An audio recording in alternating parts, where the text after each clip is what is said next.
I'll tell you that my son went up there, but not me. Will now be recorded. Climb out on the bucket, didn't you? It went clear up to the little command tower that was way up in the air. I've been up there. Have you? You can't get up there anymore. The last time I was there, you could only go, you know, out, sort of out there and up a little bit. You couldn't, they wouldn't let you go. I'm sure I know why.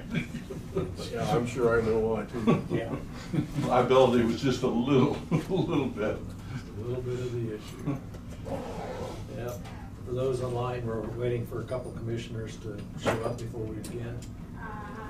Okay, I do have all the technology on and everything's recording. So. Okay.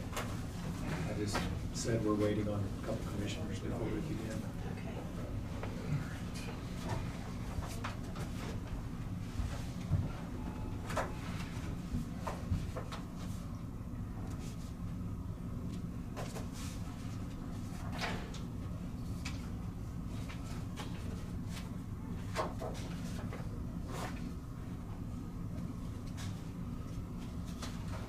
I have a department head step in that I was hoping, so I'll have to step back out and Sure. finish. He's the one that asked me if it was online. It's not that I'm not interested. I'm sure there's all kinds of groundbreaking information. We just Never. I just got an email from him I will try to be more saying that they were doing this and he'd appreciate if I come by and give my input on some of the short notice. Yeah. Anything prepared. So you could be making Well, those I changes on that just policy did it now. now. Yeah. I think we just, as I stood there saying, like, The conversation will go. What about, Just- One day, come on. get it, gentlemen. Perhaps here. I am waiting. Dave's and Dave's. Always starts. Just Yeah, this. all over. I've noticed.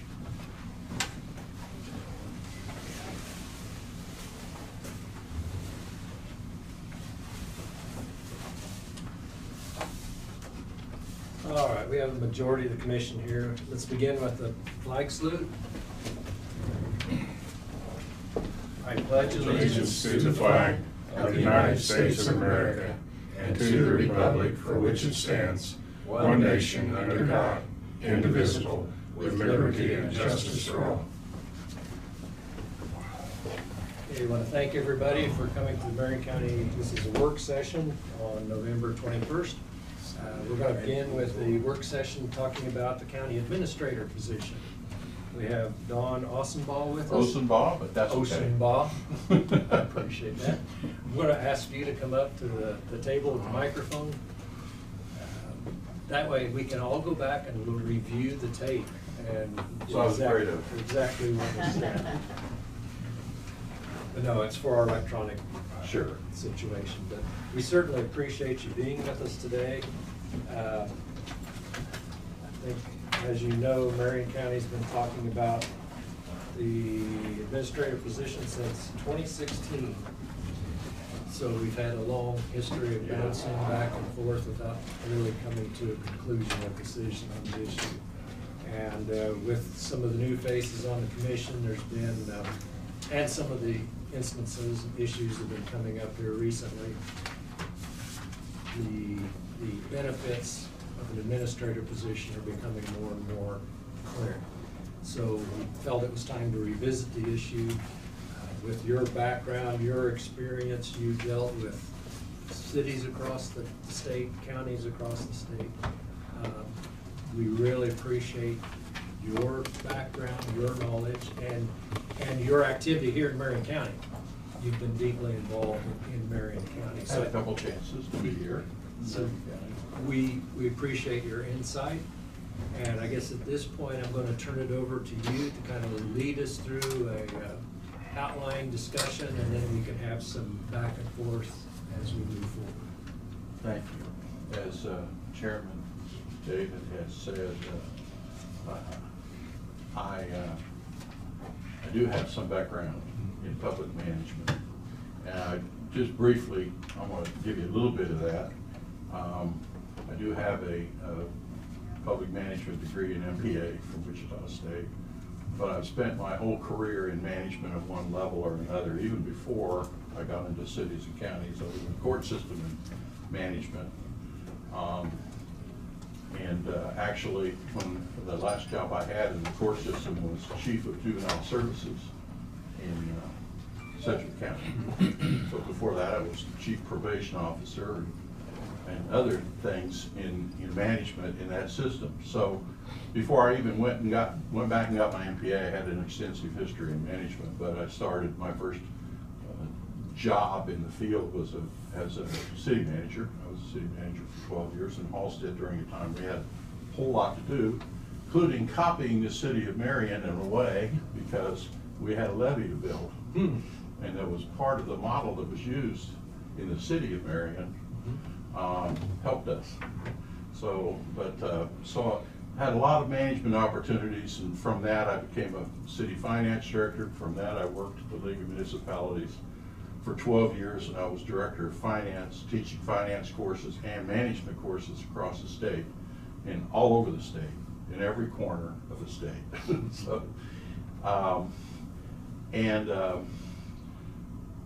and from there, and actually while I was there, I started running a large work comp pool, which is a management job.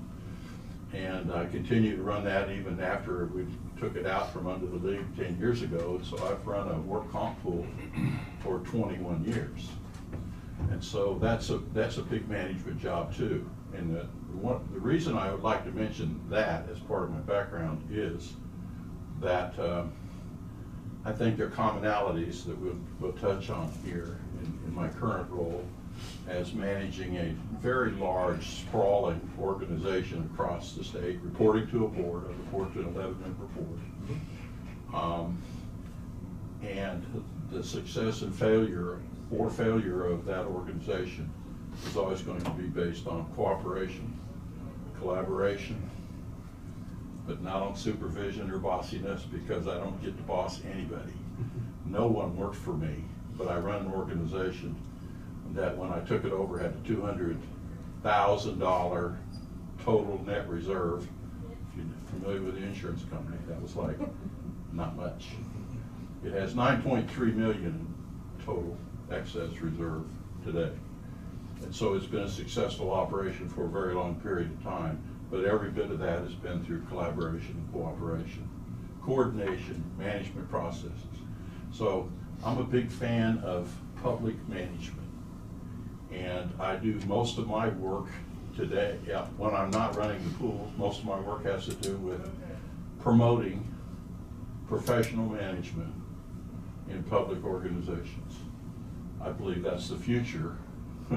and I think it's probably where we're stuck to the past in some aspects of getting to that public management. But I do believe in public management. So when I go out and work with mostly cities, but mostly small cities, not all cities, I think I want to always lead with that.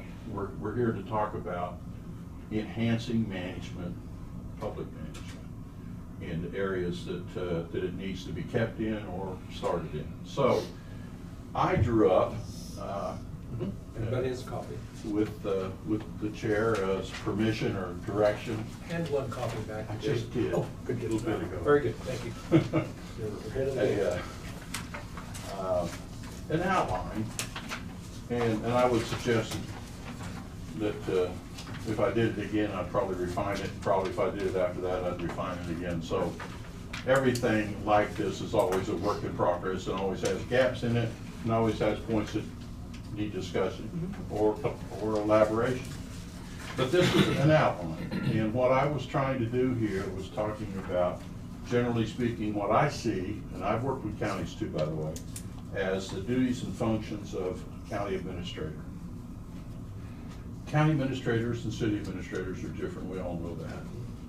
And it's primarily because of elected officials that the city administrators don't deal with elected sheriff and elected county clerk and others. So I've drawn up some things that I think are sort of the primary duties and functions, and I hope you've had a chance to review this. Have you seen this before this morning, or do you want me to? But I think primarily, starting out with, reports directly to the commission.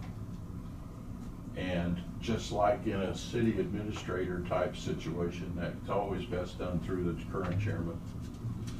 Reports directly to the commission through the chair, prepares the agenda, oversees all non-elected personnel and functions. We all know that the individual elected officials supervise directly their departments. That's the fact, that's legal, and that's the way it's always going to be. The rest of the employees, the non-elected folks, would report to the administrator, who reports to the commission. Prepares and monitors the annual budget. That's putting it all together. That doesn't mean every line item in everybody's budget. It means coordinating the whole budget together, presenting it to you as more of a coordinated, collaborative package. Monitors that budget, and this is an understated, understood, that's the correct language, a misunderstood or not understood duty of people in high management positions, and that is to monitor the budget on a regular basis. It's not enough to set the budget.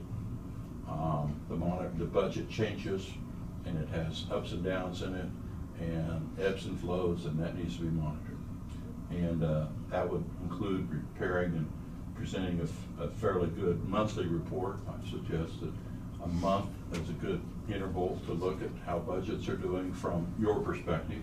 That should be presented to you by someone that does that, so that they can explain what the ups and downs that are going on are. Develops and maintains a countywide procurement purchasing system. I don't know what yours is. I haven't done any research at all into your county. But I will tell you that common purchasing practice throughout an organization is one of those things that's usually deficient and usually can be improved. Presents weekly reports. I know you meet weekly. And as an offshoot of that, I've been giving this some thought on the way up here. That's a difficult task, if you think about meeting weekly. That's something that cities don't generally do. And the reason it's a difficult task is it leads towards you thinking of things short term. And decision making is being on the spot, off the cuff, and short term. If you were away from here for it, I'm not advocating this necessarily today, I'm trying to point out what the difficulties are. If you're away from it for a while and relying on public management, you tend to get away from that off the show, shoot from the hip thing, which is sort of built into a weekly meeting. So it's one of those things you have to be aware of when you're meeting weekly. There's a tendency to micromanage, is the term that I'd like to throw out there. There's a tendency to that, but it's built into the system.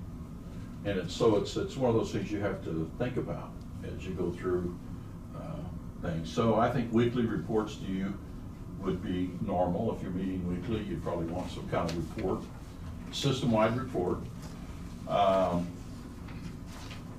Makes all non-departmental, non-budgeted purchase requests to the commission. I know that things are budgeted, and I know that sometimes things have to be bought that aren't budgeted for whatever reason. They have to be. Seems to me that the administrator, then I would recommend the administrator directly bring those kind of things to you, excepting if they're in the purview of an elected department. So I don't know if that's a total list. That's certainly a starting point for the way I would see it overall organized. Is this Matt's question? Oh, perfect. I guess it hits home because it was this morning too. I have another board meeting tonight. Well, we always get very, very in-depth financial reports for each monthly meeting, so we know exactly where we are in budget, we know revenues, we know expenses, we know exactly where we stand. I guess that's been one of my struggles on the county commission, is trying to find out just exactly where we are. And of course, I want to preface this with our county clerk is doing an outstanding job. Yeah. Any comments today are not meant as criticism, but it would be, and of course, the first question is, if I'd say to Tina, well, I want a more detailed financial report, so what do you want? Okay, what do you want? And that's part of our problem. Whatever we come up with, well, then we change it. It's always something different. But structured financial report, especially on a monthly basis, with someone with the management ability to do that, to know what's important, what you're looking for, what to anticipate, would really help monitor. In fact, what I just did last week, I put up our capital improvement numbers, so we have an idea of where we're at, because we ask that question almost every week. If we got a road project, well, where are we at on capital improvements? And it's just hard to grasp those numbers. Well, you know, I report to a board. Mhm. Now, we have only 6 meetings a year, but I report to a board, and I will choose sometimes to take one thing that specifically to talk about, not one thing, but one big topic, and I'll do graphs and things associated with that, so that when you pop it up, whoever's in the room will see some trends, visually see Right. trends. Sometimes you just see a bunch of numbers on a page. Yeah. It's mind-boggling, even of us that work on the numbers on a page. We have to sometimes sort it out a little bit, analyze what it means, and then make it in relationship to something else. The best relationship is always to, over time, within your own organization. It looked like this last year or 5 years ago, now it looks like this, and draw a graph. That's the kind of analyzation I would talk about that might be included in that monthly report. As far as the monthly report goes, it would take about this much paper. That's the way I would see a good summarized monthly report. Somebody wants to dig into a detail, there's details. But generally speaking, that's not a management thing. Coming up with all of that, it's not a management thing. It's being able to come up with that report, but that's different than a management analysis of it. I would say that. Other questions, comments? I agree with David that it becomes cumbersome trying to break out exactly where you are. And in a county budget, you know, we have so many departments, but some of the departments' budgets are embedded within the general fund. You know, of course, that general fund can be used for anything. Anything. So- Anything you say. So it does becomes quite cumbersome. Yeah, there's some breakouts necessary every now and then, just to so that you can understand everything that's going on, and for the system to understand everything that's going on, right? The manager too.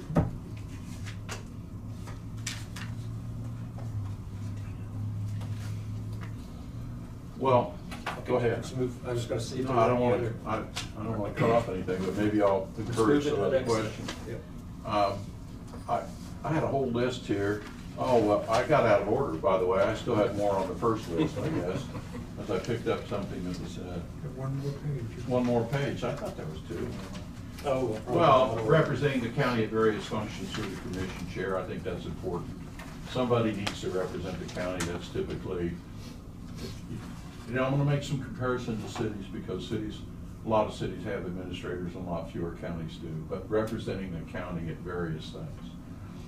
When the chair can't go, or alongside with the chair, or alongside with the commissioner, but representing the county, making sure the county's position and voice is being heard. And I get back to developing and maintaining various management systems and processes.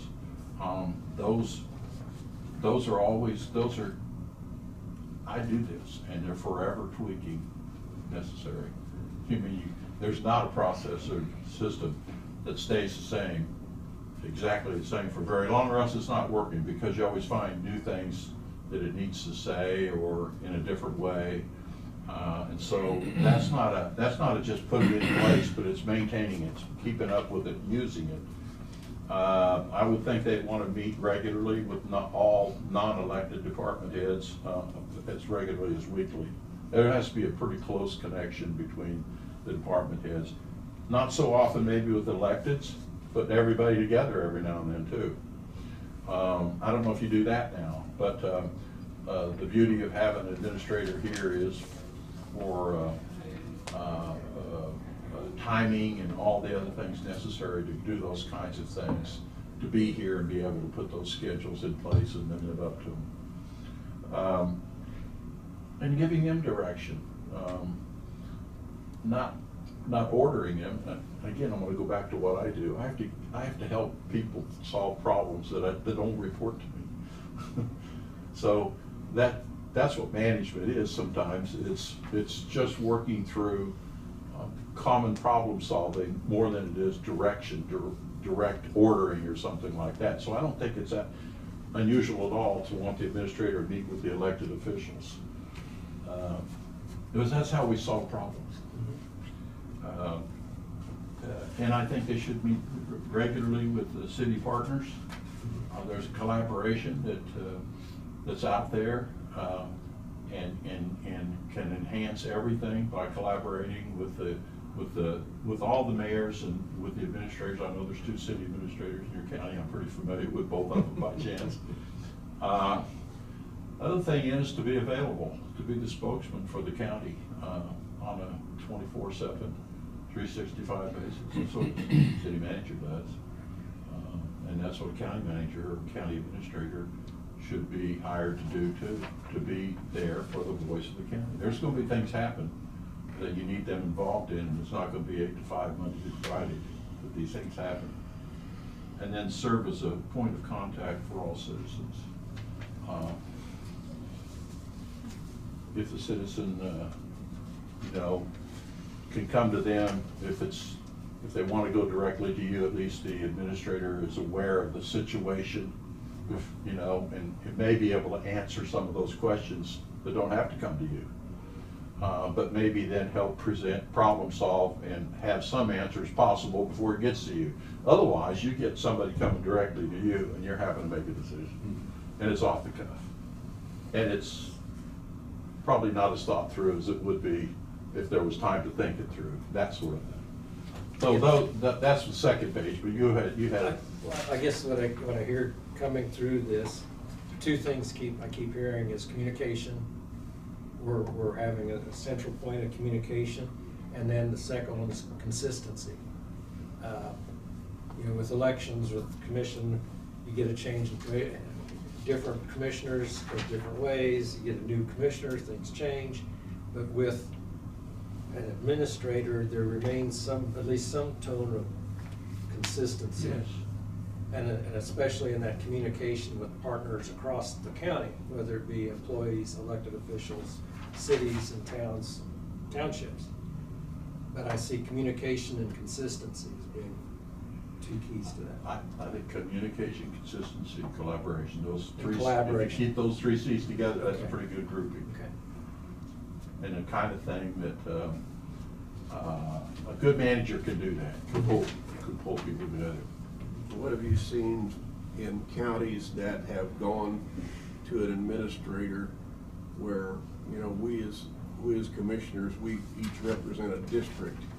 Our constituents, they're used to calling us. And to try to communicate that the main point of contact for a county would be the administrator instead of the commissioner. It's not an absolute, and it never will be. And Dave's still here?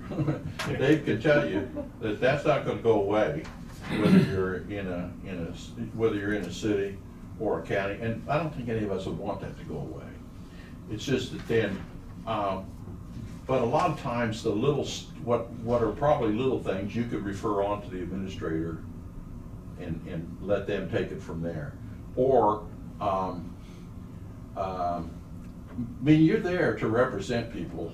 You still are going to represent the people in your district. You're still going to, that's what this is all about. But it's just taking some of that towards a problem solving better, because he's in touch, he should be in touch with what's going on all the time inside the organization, where you may not know what happened yesterday or the day before out there on the street. Then you got to chase your tail to go find another answer for him. You can sort of hand the baton off to the administrator. But no, you're not gonna, I don't even know if we want to encourage people never to get a hold of you guys, but there is a common point of contact now, too. And I suggest that, and Dave will tell you this, a lot of people will call the city manager directly, right? So, and if the city manager has one of those things, they have to get back to somebody, they do. Because we still live in a political world. If I might comment, just yesterday and the day before I got phone calls in regards to an issue that this person had. And basically was wanting me to, solve the problem, and that's not a good thing. I referred them to our city administrator because you can't backdoor that person. You've got to allow them to make the decisions that need to be made. And if you do that, you're going to be micromanaging them, and it's not going to work. But there's nothing wrong, I get calls all the time, and if I can answer the question, I'll answer the question. But if it's a decision that needs to be made, he's the person that's going to make it, not me. For those online, that's David Mayfield, Mayor of Marion. Yeah. We also invited Lou Thurston, who's online, Mayor of Hillsborough, to participate in our discussion and answer questions. We appreciate the comments and helping us through this. Is Mayor Lou on the phone? He is online. Oh, okay, you can see him. You may want to add something here. His I don't know. microphone's on. So Lou, did you have something? Well, I would just say that I would not want to try to even attempt to do my job without a city administrator.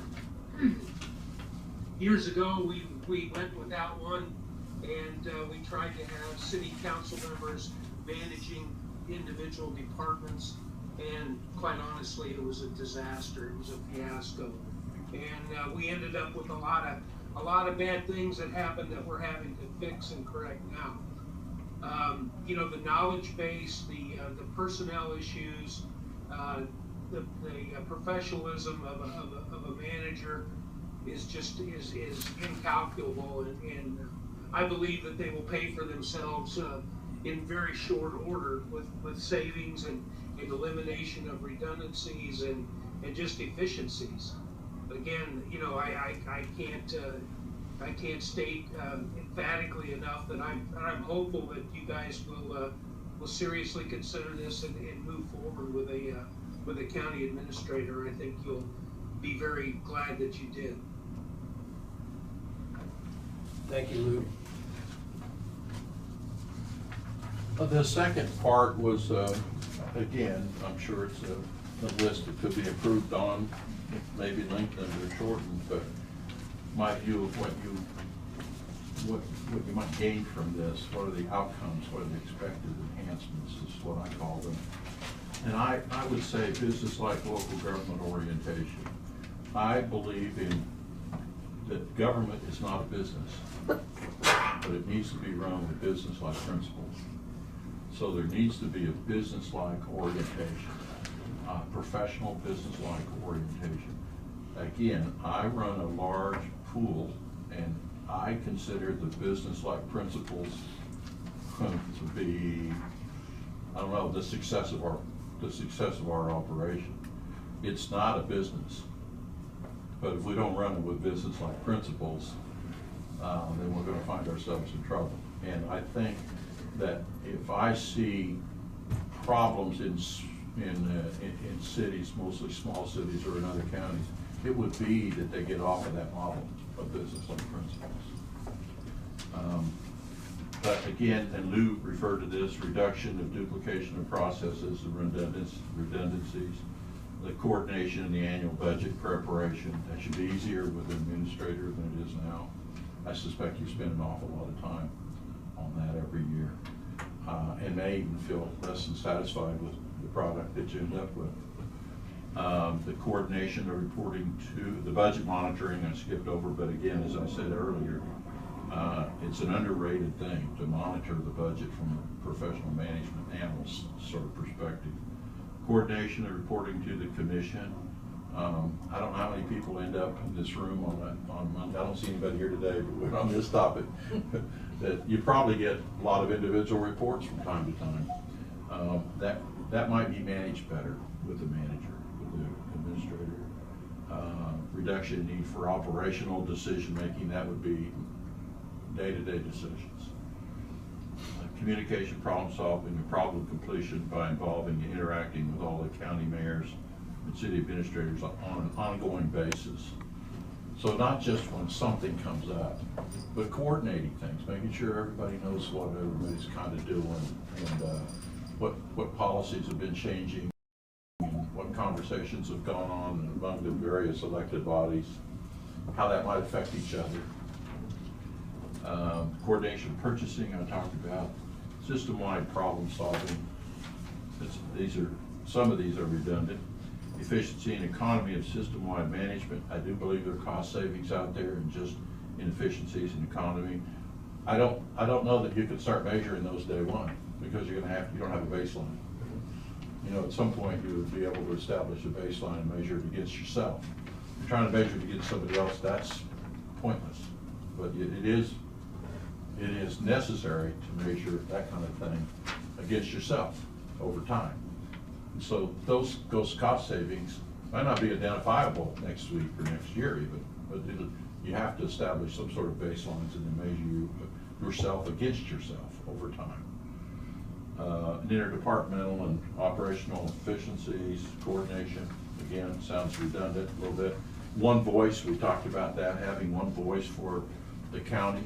Now, that one voice comes back to you guys, the supervisor, the administrator reports to you through the chairman. That never needs, there's no doubt about any of that ever. And yet, having the county be able to speak to one voice in an official way on somebody that's here every day, huge advantage. Shorter commission meetings, I don't know how long they are, but I haven't been to your commission meetings, I don't know how long they are.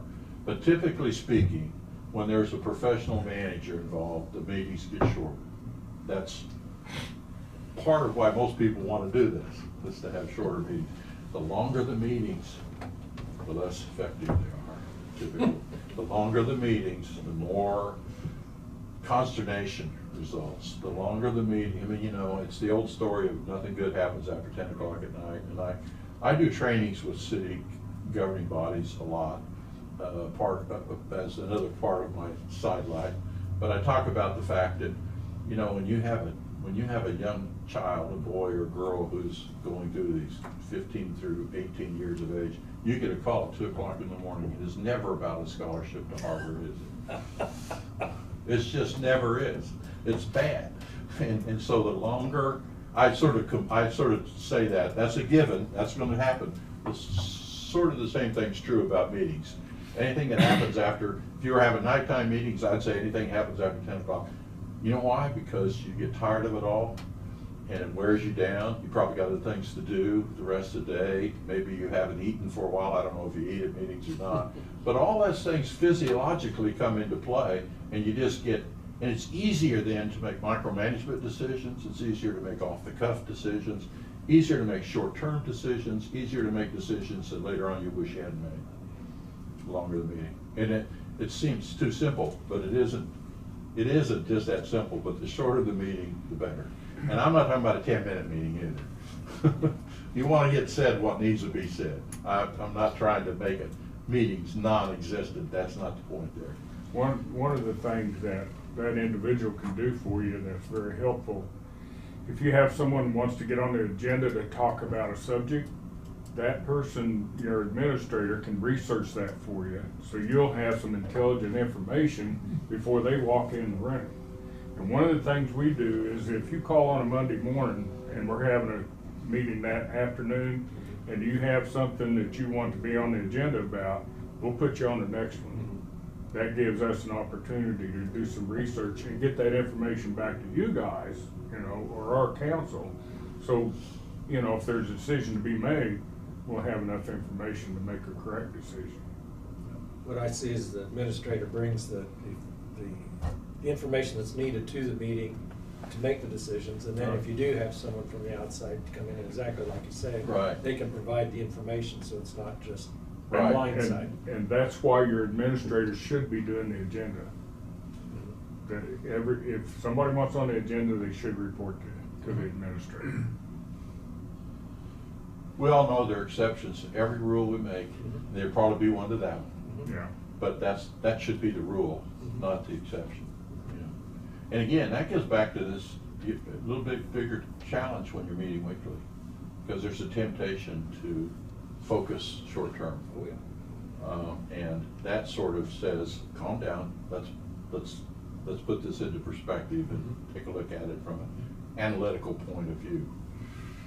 So, citizen customer satisfaction, I mean, the whole goal of local government management should be to make things better for the citizens, for all the citizens. That's the goal. That's what makes us different to business. We're not trying to make money, we're trying to run an organization that meets people's needs.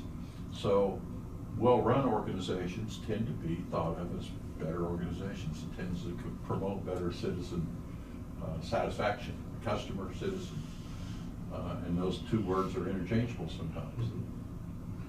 And I think other things that'll come along over time. I mean, it's like everything else, it's a work in progress, and it will always be a work in progress.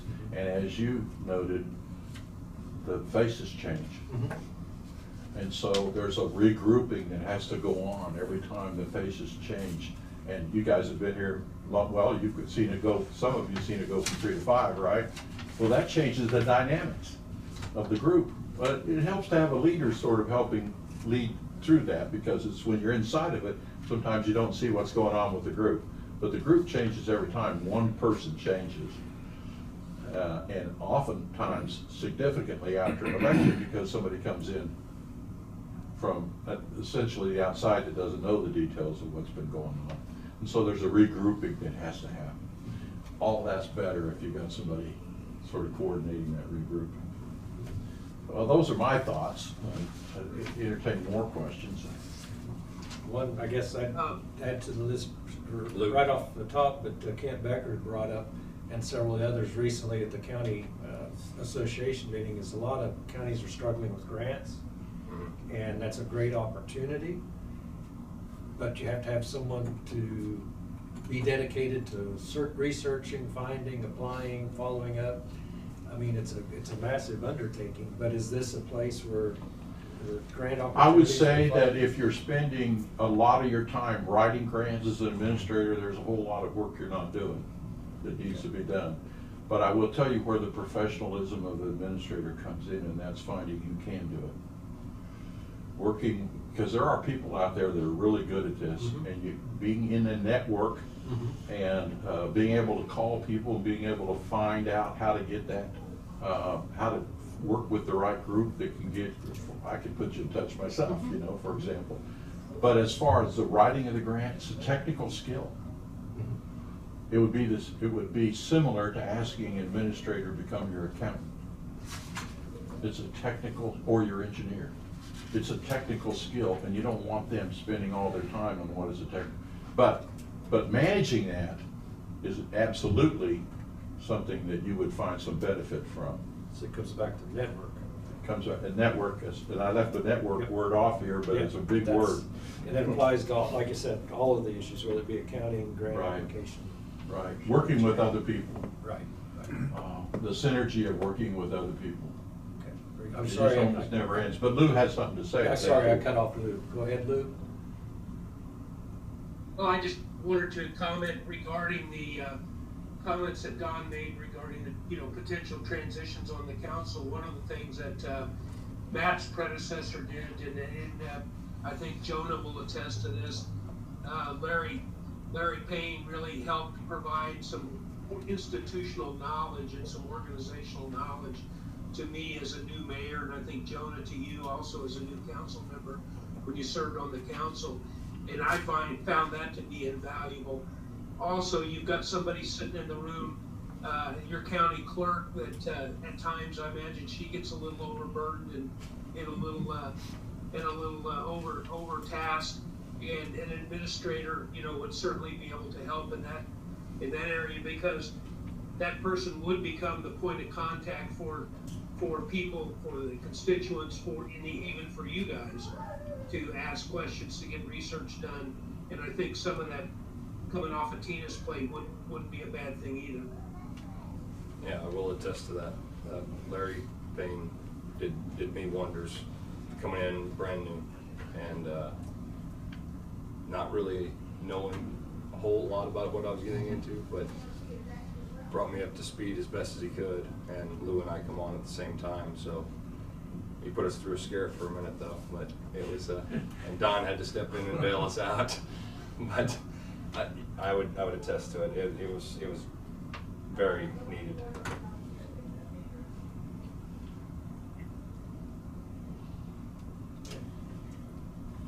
I'm a dollar and cents guy. Yeah, yeah.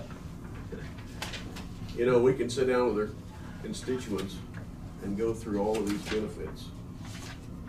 And I know the first thing that I'm gonna be asked. So how much you gonna save? Tell me a dollar amount. First they're gonna say, what are you gonna pay? And then how much are you gonna save? And, you know, it's easy to sell on paper, but it's harder to sell when I say, well, we'll see after 2 or 3 years. And Kent, I would disagree with that. Kent, I would disagree with that. You're never gonna be able to sell it on paper like that. I mean, it's how we ended up with electric conduit for water line on the west side of town in Hillsborough by not having professional people managing our operations. And I mean, is that what you want to answer for? You want to continue to get beat up about roads and all the other things you get beat up about that this person could really help you with?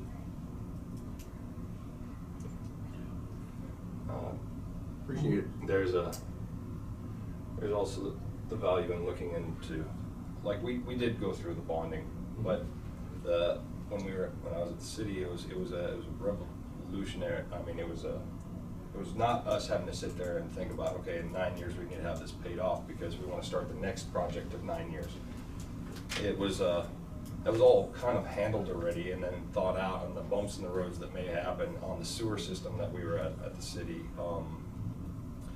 Can't remember, there's a few other bonds that we did, and it was a revolving thing. So we're always being forward thinking, always taking care of, yeah, maybe something didn't need it at this point right now, but things came to an end and it was time to go forward and move forward with that and make it inviting, especially with your streets and your utilities, that future families want to live in your area. I mean, it made it a nicer place to be. And I will only say you can only measure against yourself and you don't have a baseline. And I do think it's provable over time. In some areas, you have to pick the areas and say, how did this get better and how did we save money? I don't think you can do that in a short run in evaluating management, because you're not running a root beer stand here. It's pretty money in, money out, profit made. It's different than a for-profit business. It's run with business-like principles, but it can't be measured against the way a for-profit business is measured. It can't be. So that's why I said baselines will tell you over time, but there has to be a certain amount of faith in the fact that this kind of thing, professional management, works. It has a proven record of other places of working. It does work, but I don't know how to answer the dollars and immediate dollars and Well, I cents. mean, things from it'd be bouncing all easy. It'd be easy to say, well, we're going to save 30,000 on budget prep, Right. or something like that. I mean, I can see those figures. Yeah. But, like I said, running like a business, and the county, I think, has very good department heads at this moment, so the manager could meet with them daily if we need to take care of the little details. Right. Like EMS has got some stuff broke down now. We really shouldn't have to deal with it, but we're gonna have to this afternoon. It could have been taken care of Friday and something started, but now I assume they're just sitting waiting for us. Has to wait for commission if anything. But I think, the county has a lot of good department heads, and I'd say, not bashing Hillsborough, but they let that kind of pipe be used with their department head. I'd say somebody was asleep at the wheel. I don't think our department heads or that. I think all our department heads are on task and checking everything that we have outside people do. Yeah, you know what? You still need good department heads. Yeah. You're always going to need, the best department heads you can get. Use This is going to electric- replace that. No. Well, But yeah, so, but to talk with the administrator. I mean, I think it's a positive. It's just like Kent, where do we come up with the money? Well, we have the money in the budget. It's been sitting there. I know, but it could go lots of places. Well, that's a different discussion for you guys. That isn't. You don't want to be a part of that one? Well, I don't think it's proper for me to tell you this to everybody, but, I'm here on an advocate of the process of professional management. That's here in my heart, that's what I believe in, and I think it works, and I've traveled enough and been around as many managers as I have been, county and city, that I know that good management matters. Does the Go ahead. county have a capital improvement plan? Yes.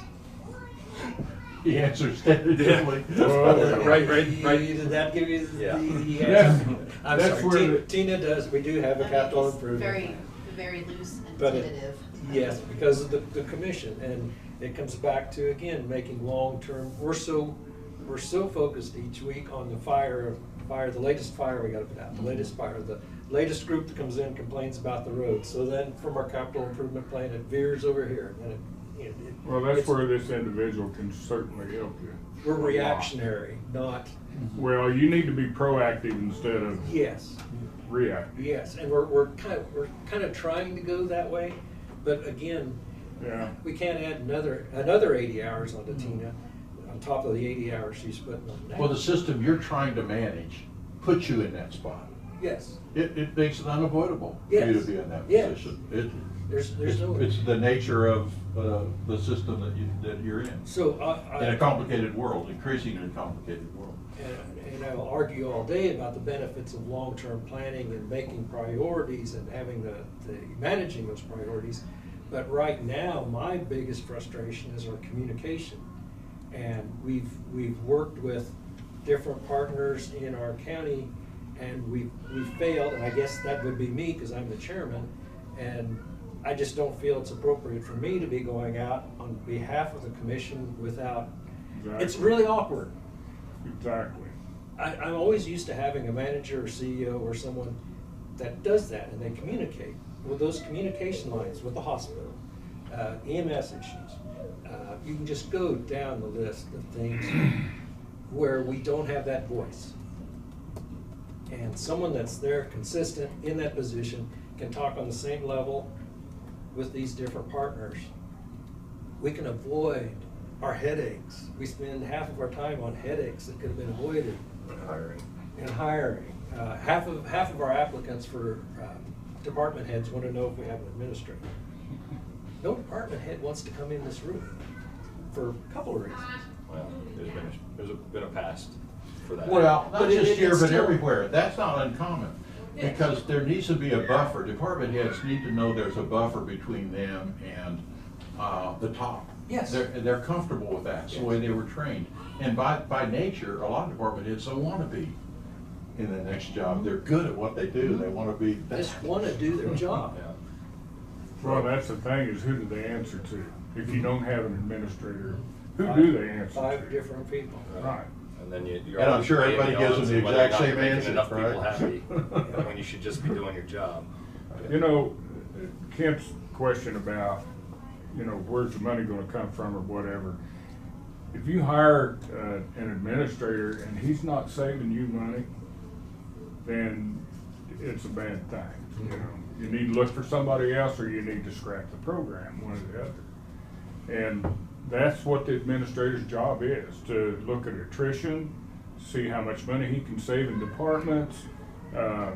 He should research grants. I'll tell you that I went to a grant school when I was city administrator, and I never had time to write one, but I was able to, I learned how to research to find them, and then hand it off to somebody else. Right, well, then you developed your network and you knew. Yeah, and if they're not at least paying for part of their wages, if not all of their wages, by those kind of actions, then you need to look for somebody else, or look for a different individual, or just scrap it.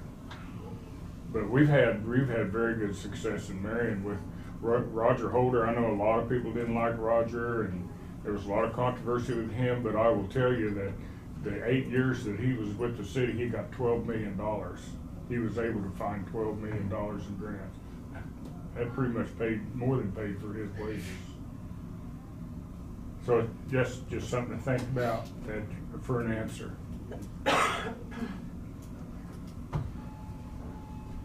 Other comments, thoughts, questions?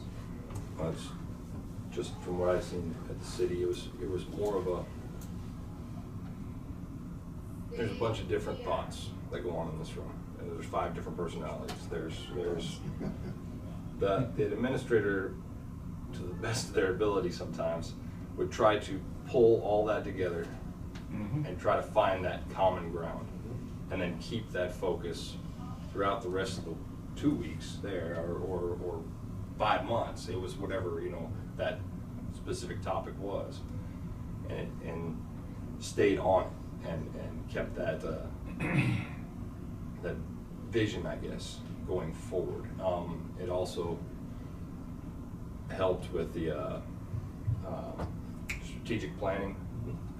It wasn't just kind of, okay, we did it and we put it to the side. No, it actually wound up, and I think Lou had a part in this, but it wound up all around the whole thing, taped up everywhere, and you looked at it every day for a year.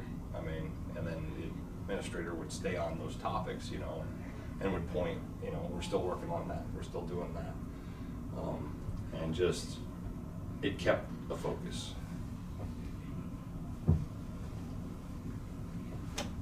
Which is money savings itself. It is.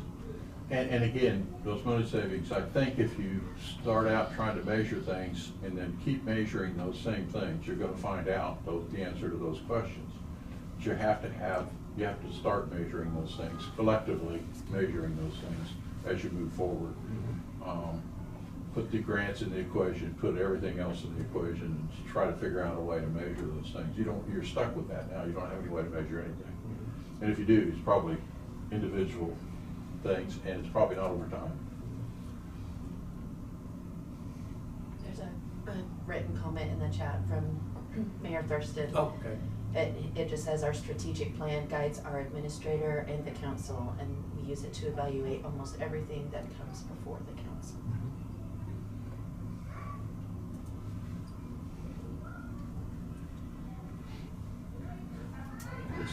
The other thing that, just FYI, what I passed out at the beginning of the meeting was something I just stole from Salina, honestly, and the steps that they went through.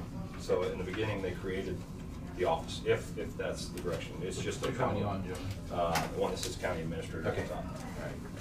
So basically, it says office created, and what I've seen from what I could figure out from their resolution numbers is that's what they did first, by resolution, and then they did the qualifications and they ironed that out, and they made a resolution. And it was just I found it kind of interesting that it was how they created it was all steps and just different resolutions, and it didn't have to all come together at once. It was just, it was a forward. So it seemed like the first 2 happened in 1 year, and then the next one came in the following year, and it was trying to move it forward. But with a play-by-play already, we wouldn't have to take that much time.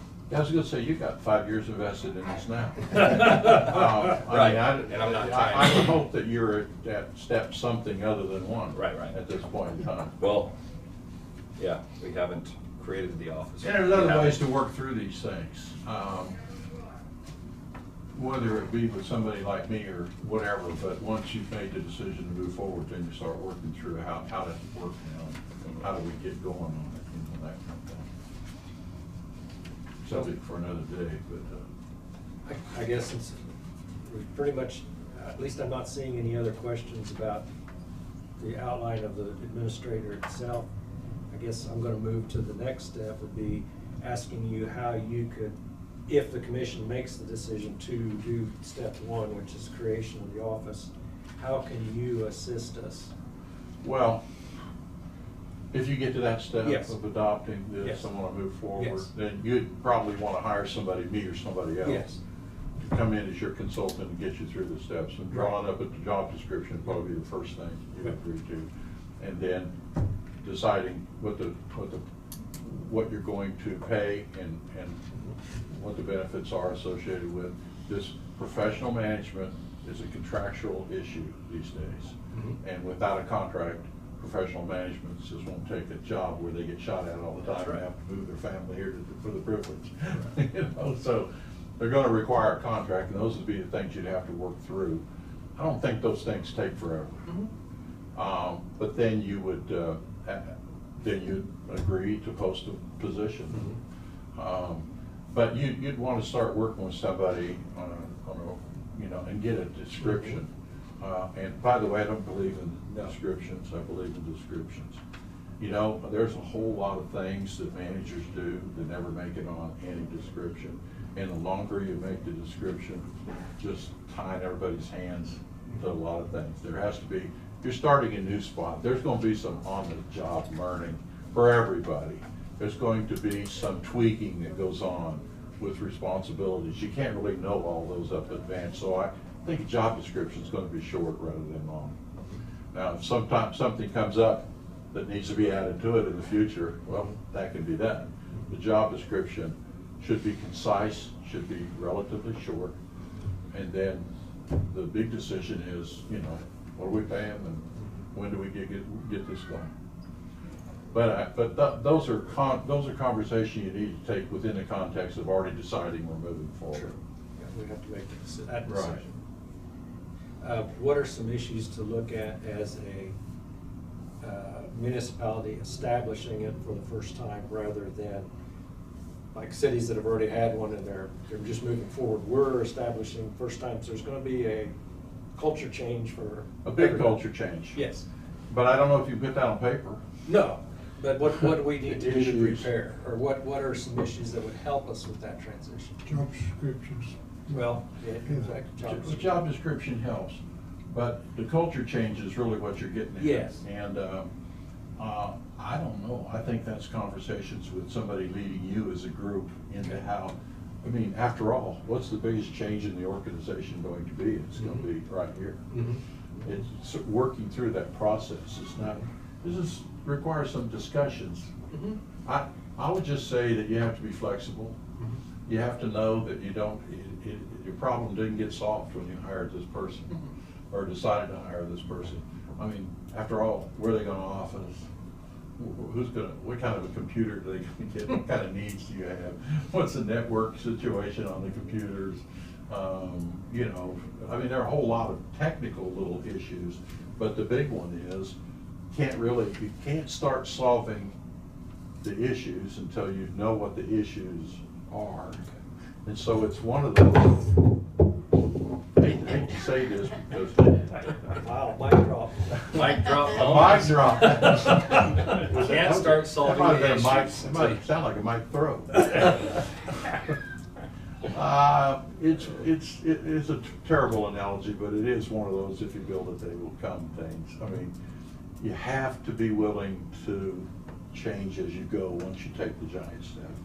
You just have to be willing to understand that it's a learning process for everybody. It's going to be way different for the first person than it is however many years down the road on the second person. And, you know, they just had to change over with the city this last summer. Well, I guarantee you, and I'm sure that Dave would, behind me, but I think he's still, he'd tell you that the new person's different than the one that just left, and the new one's style and what they bring to the table are different skills and different mindsets. Sure. And different style, even almost a different language, right? And different ideas. Yeah, but the system is in place at that time, and then you just keep tweaking it. But I will also tell you that the person that just got there today, and if he described his job today, it might be very differently than what he describes it a year from today. And I'm sure that same thing's true in Lou's still back there probably. Yeah. In the change from Larry to Matt, the system changed. I don't know. I'm not there. I can't tell you what it changed. I know it did. From what I saw, it So- was pretty seamless. I mean, But the transition becomes seamless, but the system changes as you continue to tweak it. So there's an unknown factor here. You gotta, I mean, I can't answer those questions, I don't think anybody can. You are jumping off into the unknown to a degree, but the model's out there. Well, and I guess as you're going through this process, I'm thinking to myself, well, our neighbors around us, the counties that are moving forward, have administrators. Dickinson County, McPherson County, Harvey County, I'm sure, and are all, I would say most of us are kind of envious of some of the things they've been able to do because of the model that they have in place. So it's not like we're really jumping into the unknown. We're And more by the just way, each of those catching three up. models are different from each other. Yes, Yeah. and ours will be different from theirs. Right.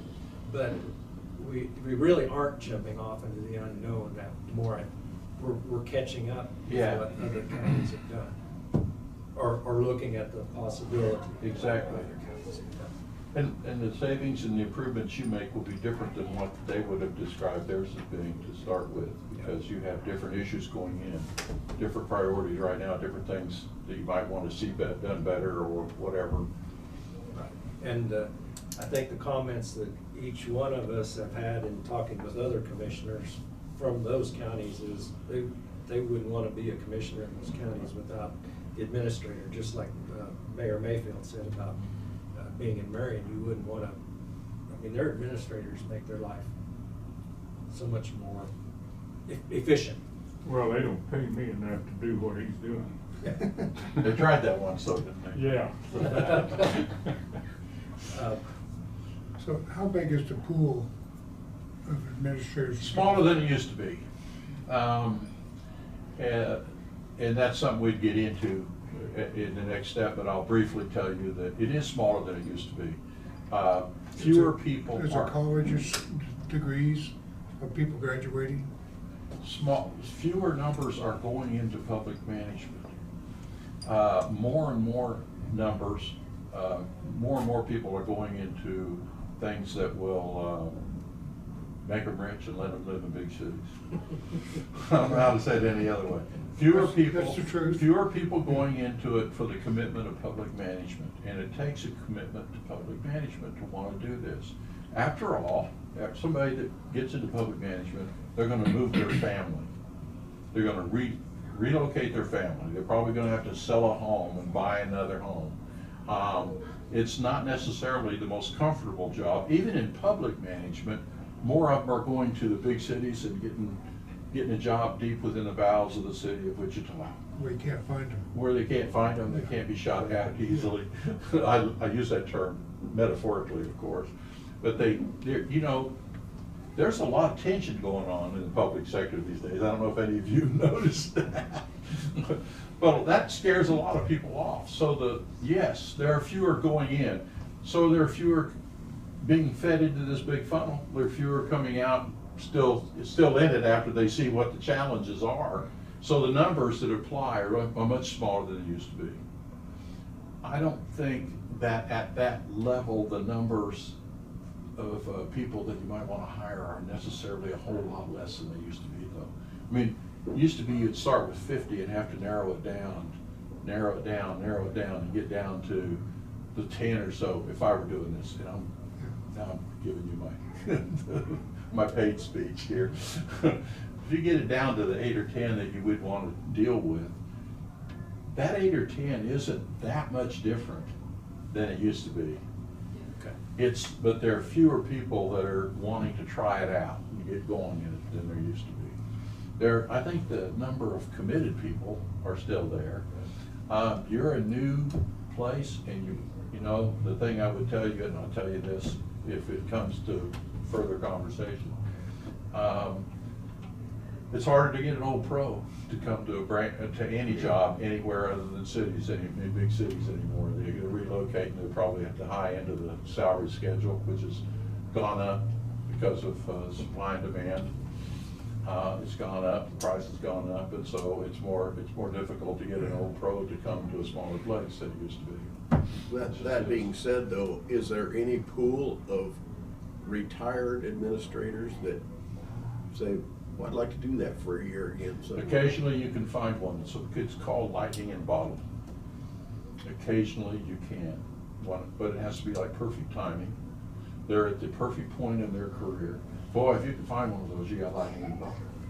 Somebody that's been around a long time, that really knows the ropes and is willing to relocate because they like it here, you know, they want to come here.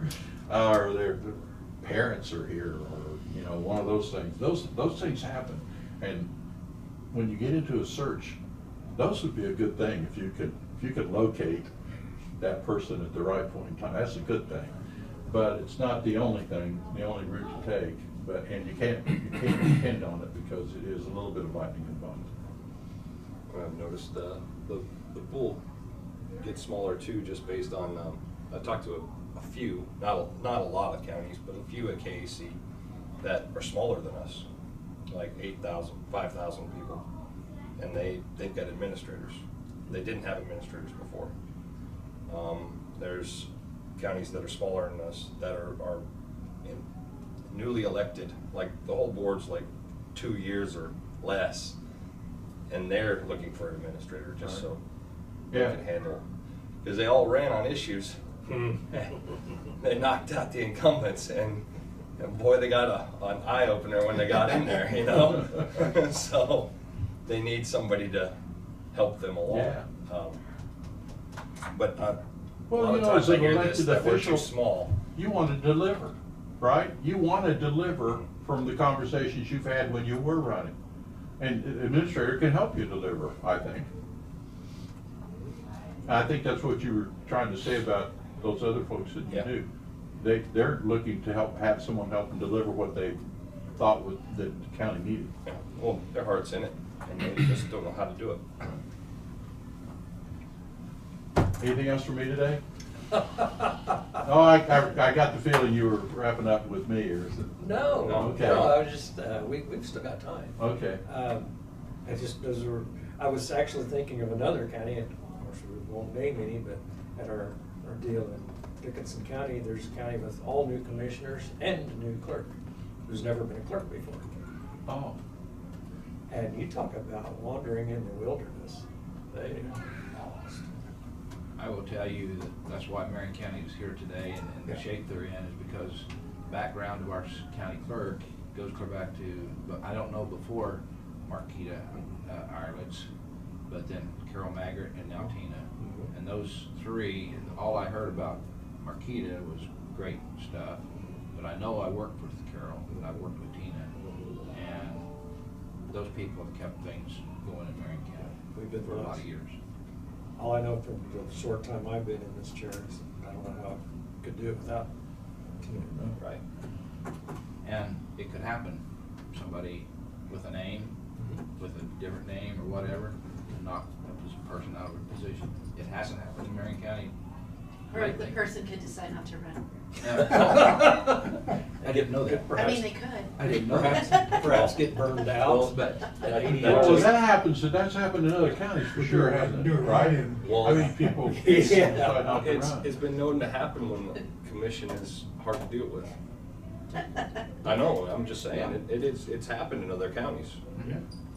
But yeah, that county that you're talking about there at our meeting, you can tell that she's run on an issue and she's got into it and now she's thinking, ooh, what have we got here? What did she get? That the new county clerk, and so on and so forth. Well, I can say that over the past few years, the legislature keeps adding more Oh. and more responsibilities to the county clerk. Yeah. And it gets to the point where it's not manageable. The whole budget thing and election thing and overlapping and all that really is fun, isn't it? Yeah. And this year with the R&R notices. Yeah, I was about to say that R&R. I think another thing that I heard you say, and it's very true and gets me very agitated, is when a department head doesn't research what they're bringing to us. And all we do is ask some simple questions and we can tell that it's not researched, and that is something that irritates me why I've got that department head. And because that's their job. But we don't have those dedicated people like there was some 20 years ago when I started as a commissioner, 15, 18 years ago. So I don't know, it's But I think part of the normal process, that's what administrator would help with, is vetting those requests, vetting them and asking those questions. Do so they that have when the you get- answers for research? I mean, do they, can't Yeah. have they did it, or does the administrator go out and find that if he's not, or she is not happy with Right. what they know, what Or they're asking being the presented? department head and go do some more work and come Yes. back to me. Mhm. You gotta Or something like remember- that, yes. You gotta remember, the administrator's gonna have to come back before commission. Yeah. So they're gonna wanna make sure they got their ducks in a row before they step back in here, so. Just another comment from Mayor Thurston. And he says if you do go down, if you go down this path, and I sincerely hope you do, then it is imperative that anyone coming into this position have the commission's 100% support. We had the discussion. We would have this more in the future if I'm still involved. That's a big, Yes. expandable statement, a big expandable statement. You know, I'll probably have one last comment. I would encourage you to hire an administrator. Right now, I'm not sure that the city of Marion knows what you guys are being faced with or what's going on. I don't think you guys know what the city of Marion's being faced with and what's going on, in the same way with Hillsborough. But this individual can interact with our administrators, and a lot of times, we can help each other. You know, you may have a project that we can assist with, you know, if it's in the city or whatever. Same way with Hillsborough, and the same way with you assisting us, if possibly. Buying power, just think about that. You know, there's a lot of the road material that we use that you use. You know, maybe we can get together on that with our administrators, and they can come and buy in bulk and save some dollars that way. I mean, there's a lot of advantages to it, so I would encourage you to give this a lot of thought, and I know it'll be beneficial to everyone.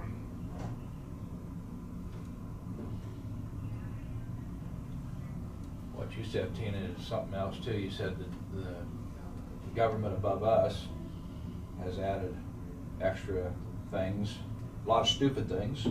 Yeah. But, I'm not but. commenting on I that. don't- I will. I'm not scared to. It don't bother me to tell this how it is, but from the time that I've been in here, as in this position, and I bless the people that did vote for me, because I've been lucky to stay here a while, but things have changed, and it's just, things don't never stop changing, and we're in a different world today than we are then. It's just a changing world, so yeah, we'll have to adapt to something. But it comes back to, if I don't get a decent person that represents this county and talks to the people in this county, then any one of these members up here shouldn't be happy with that person. And selling yourself to the county respectfully is a big thing for this position that we're looking at. When you get to the point where you would be picking somebody, you'd want to know. You'd want to have a comfort zone. You would want to. And those interviews, you know, they mean something. Mm-hmm. And they need to be done right. They do mean something, and you've got to be comfortable. You got to have some faith in this person, or don't, you know. Because you're absolutely right. We're going through the headhunters right now, and first interviews will be, looks like maybe in December, for a position down at Augusta with mid-cap things. So it's going to be it's sort of neat how they've went about it so far. We'll find out what they bring 3 to us. I think it's 3 to 5 is what they're supposed to bring. We tried cutting it to 3, I think. So it'll be interesting to see how that's presented. Yeah. And gone through. Just in the hiring that we've done recently, I just had there been 50 applicants, right? Mm-hmm. The headhunter, invaluable, and just all over the place on some of the things, you know, and so I would, for me to be 100% confident, I mean, I'm 100% in the office. there's no hide, I don't need to hide that, I'm bought into this all the way, but to really give it the best shot is to use a headhunter to bring us some quality. Well, to get back to Commissioner Dalkey's point, which is exactly spot on, we gotta get the right person for the spot. And that's what I'm. It's gotta be the right spot, the right person, It's gotta be. or the right fit for Marion County. To get that right person and do that right, we need to use the right process, Yeah. which means a professional. And like the process you're going through, the process I've gone through in multiple boards, if you're gonna get a good CEO, you don't just go out willy-nilly, start looking. You need the process and the guidance and a network and someone that knows the ropes. Another thing that intrigues me,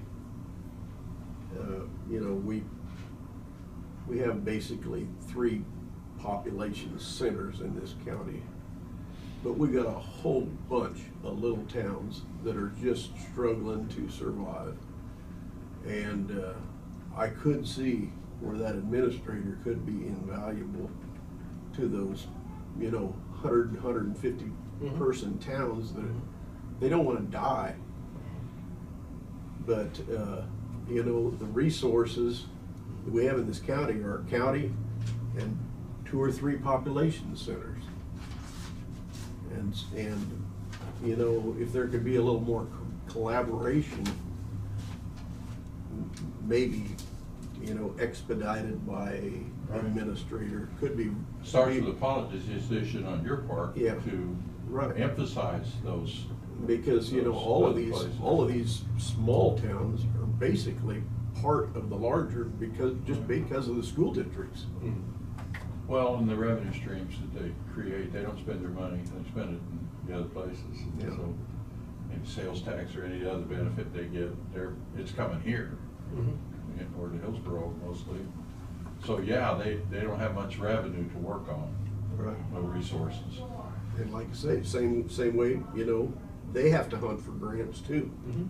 You know, if we've got a central place where at least some research can be done. To those know entities. what's available. That's the starting point. Yeah. Well, that starts with collaboration with looks like the small city mayors, for Right. example. That is a policy decision that you ought to think about in terms of what you could do, because that's a direction this county would be taking, not just the administrator. Right, right. To commit more effort, or Yes. whatever it is, to those places. We've just been too busy concentrating on. Sure, fires. yeah, I mean, it's all Economic understandable. development, that's a word that hasn't been mentioned in this room in almost a year. We need to collaborate with Marion, Hillsborough, the rest of the county in economic development. Lou has his mic on. Lou, do you have a comment? Yeah, I just wanted to comment regarding the discussion about a headhunter, and I think this goes to Randy's point. The headhunter is invaluable, not just finding the right person, but knowing who not to bring forward. And somebody that's very knowledgeable in this space, like Don, knows the people that aren't going to fit.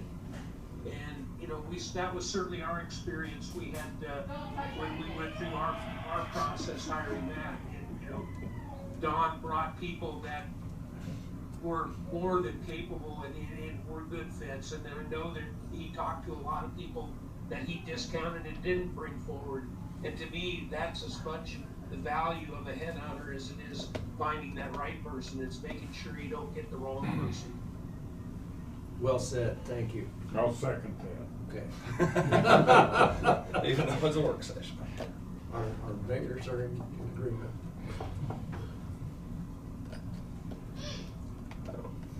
You know, I guarantee you don't want to have to interview 20 applicants. Nope. No, not gonna happen. You don't have to mess with that. It's a waste of your time. Yep. it's just something. It's always better to have a pro in the field. Absolutely. I hope No, you if- get no, if you're 20 getting applicants, filled. though, that would be good. That would be a good thing. Ultimately, that is a Gotta good get an thing. applicant first. Right, but I mean, you, not really being from the field, I mean, you kinda got a feeling, but you could get with a lot of smoke, you know. Whereas somebody that's really in that field, a pro, it's going to be able to be like, oh, yeah, you're. Yeah, we talked a lot about the header, but it's really a collaborative effort with whoever you choose and yourselves, because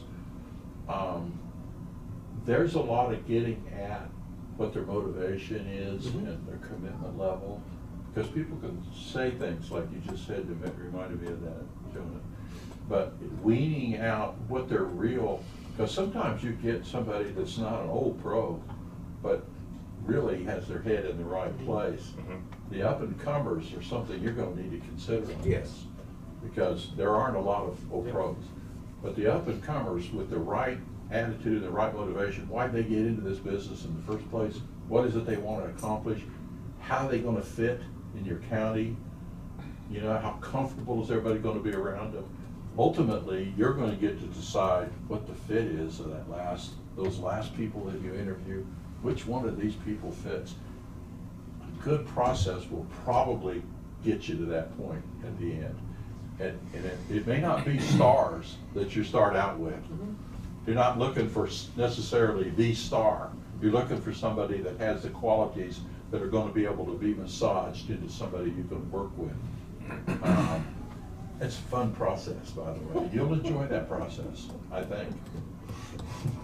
It's daunting at the same time. It's challenging. It's daunting. It's fun. At the same time, you don't have somebody that doesn't know your area and has their way, and got some guys that've been here for a while, and you know, so it helps them not just be, nope, we don't do that anymore, and you know, so there's some molding that happens, so it's not such a culture shock. Yeah. Well, I mean, you know, you would expect a person to need to be pretty fairly flexible, learning and, you know, about a new. I would have to be. If you hired me for this job, I would have to come in here and learn what it is you needed. I mean, I would consider myself an old pro, but I would come in here and have to figure out what each of you is like, what the county's like, find out, talk to the department heads. It'd take a while just for a brand new person. Even if you had an office and all the other things they're gonna have to come in and figure out how to make it go, right? It's the first one. Something that didn't have to happen in Marion or Hillsborough. They didn't even, you know, they gotta come in and get set up and think, okay, where am I? You know, because I got nothing here. And so there would be an adjustment period, even for somebody like me coming in. It would take an adjustment period. But if they have the right attitude and the right personality, mindset, the specifics of their technical trainings can vary, because it's not necessarily about all technical training that they bring to the table. It's about their managerial mindset. Oh, I'll write that one down. I think that was a good phrase. It was. I got it on video. Well, what's the difference between county administrator and county manager? None. Well, Really. what I've been told was the manager is pretty well. The commission talks to the manager. There is no swinging door, somewhat, to look behind the veil. And with the administrator, it allows. Only look to Sedgwick County to see the exception to the rule. Okay. But that's what I basically got explained. I will tell you very little difference. And I will tell you the same, there is actually more statutory difference in my mind between city manager and a city administrator than there is county manager. There aren't very many county managers. And it's what they call the guy in Sedgwick County. Since the day they built that job back in the 80s, they called it county manager. Most counties call it county administrator, because you have the same variables. In a manager form in the cities, everybody reports to the manager can hire and fire. The administrator can't in the city.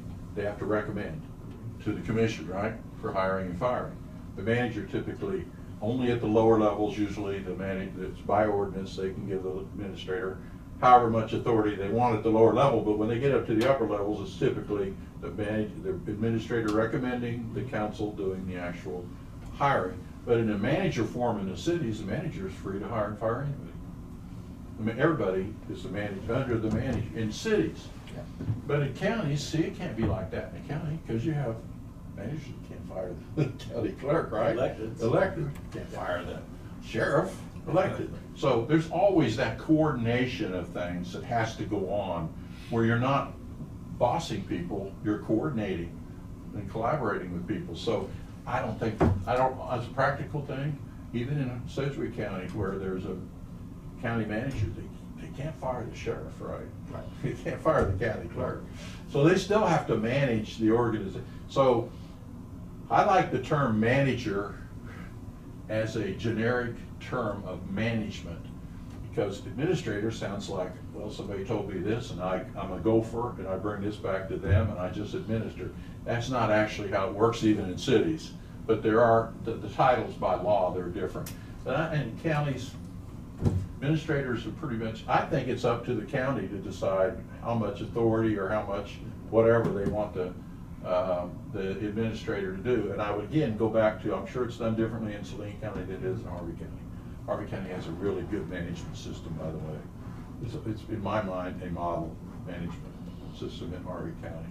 They've also got a Pardon? assistant administrator too. Pardon me? They have an assistant administrator, but they have a longer established organization. But they really coordinate services well and together in Harvey County, all the electeds included. It's a good model, but I don't think you could have gotten there without they've had a county administrator there for 40 years. They also have a township road system too. Yeah. That helps.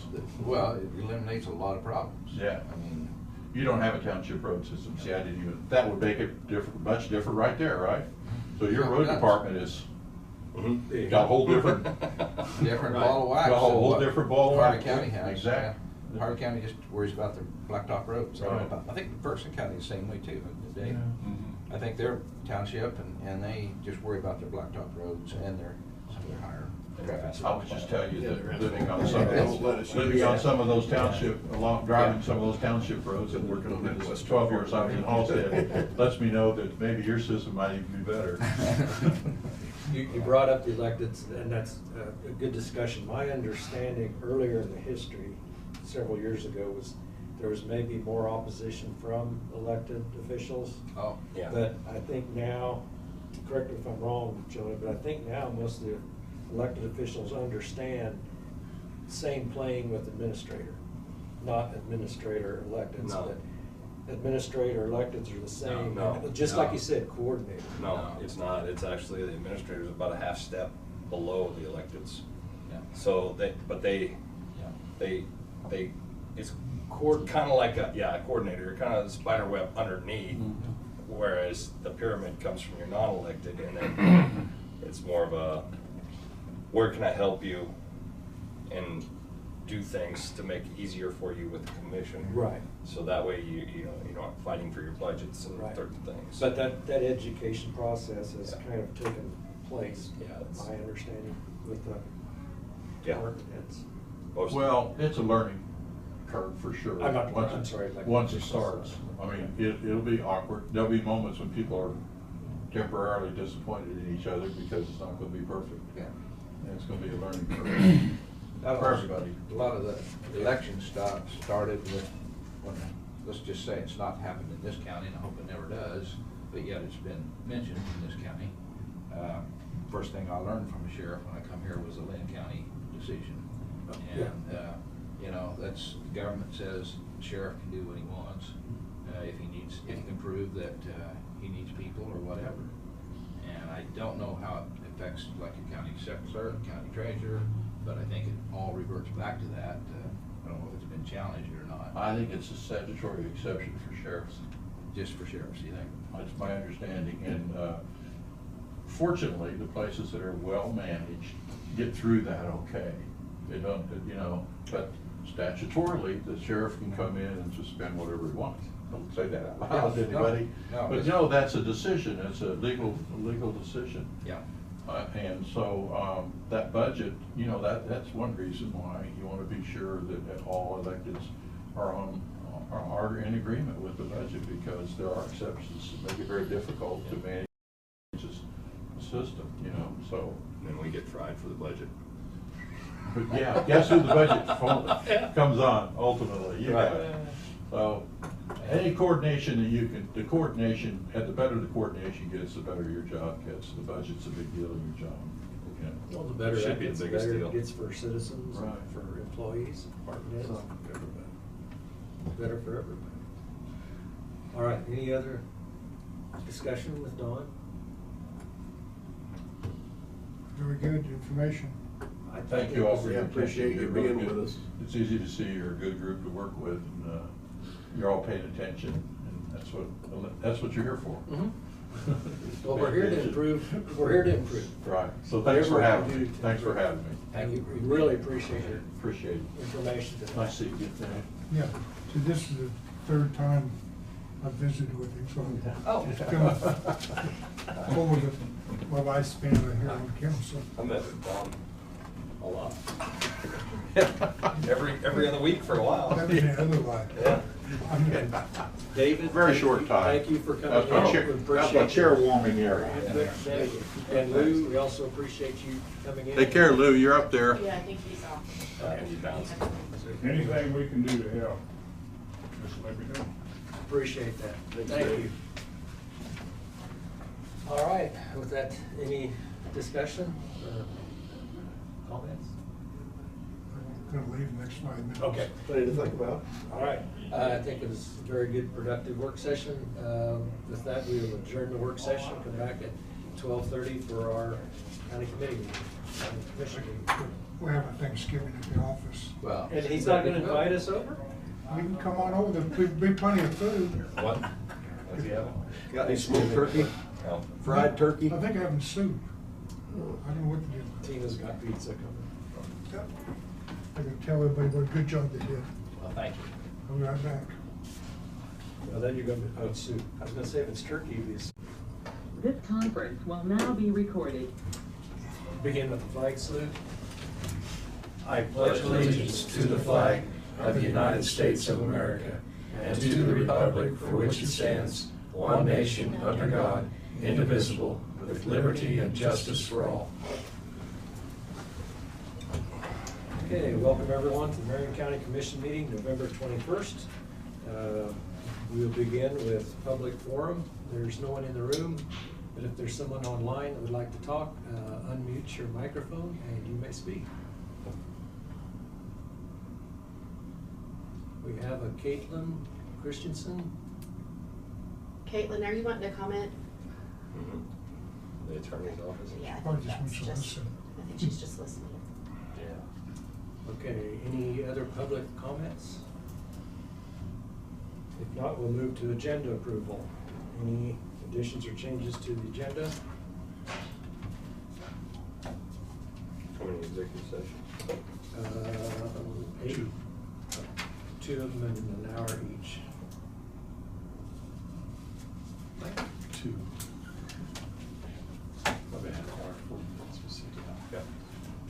We will be having some executive sessions at the end of the meeting for pending litigation Contract negotiations. and contract negotiations. I don't know if you noticed on the administrative business list that I do have a small one for a shared leave application review. Okay, hopefully we can do that in administrative. With that, we'll begin administrative items. Tina? Okay, on the, in the packet, you have some minutes, and then you have one on the table there in front of you too, from the 17th. I know sometimes that you like to abstain if you were absent from the meeting, but we need to have enough to approve that one, so just keep that in mind. So I've got October 31st, November 14th, and November 17th, which was the canvas of the general election. Move to approve all three. Okay, motion to approve. I'll second. Second by Commissioner Crowfoot, October 31st, November 14th, and November 17th. All in favor say aye. Aye. Opposed say nay. Motion carried 5-0. Okay.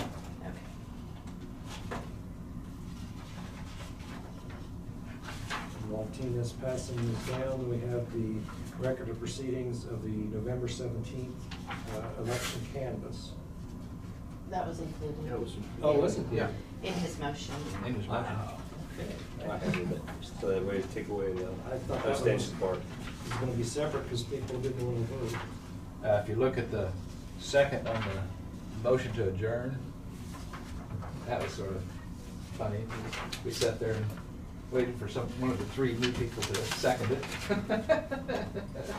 You didn't have to wait very long, did you? No, no, it's pretty short. It's pretty A quick. lot quicker than commission. Commission usually, it's tough to get a second, for sure. Okay, what do you have next?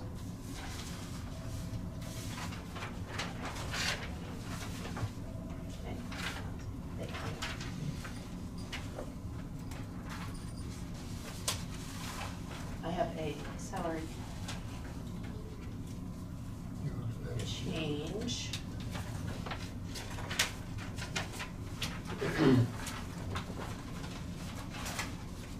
Okay, we have a salary change for Ozzie Adney, Road and Bridge Gravel, from $25.86 per month to $26.62, effective November 21st. That's changed from Equipment Operator 1 to Equipment Operator 2. They earned their CDL license. Good job, Ozzie. Yeah, I just second that.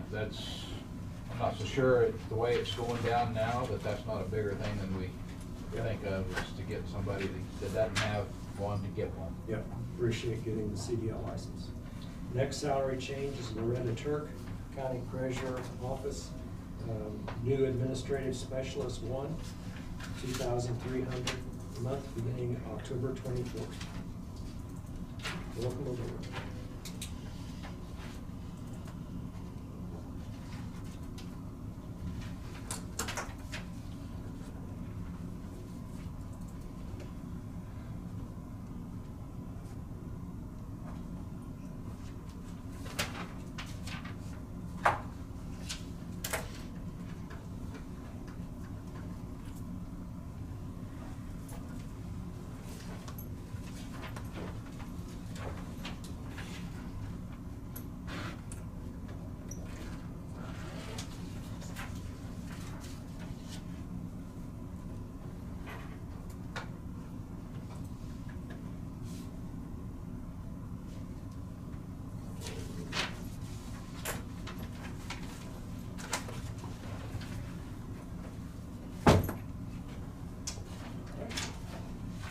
Changes. Okay.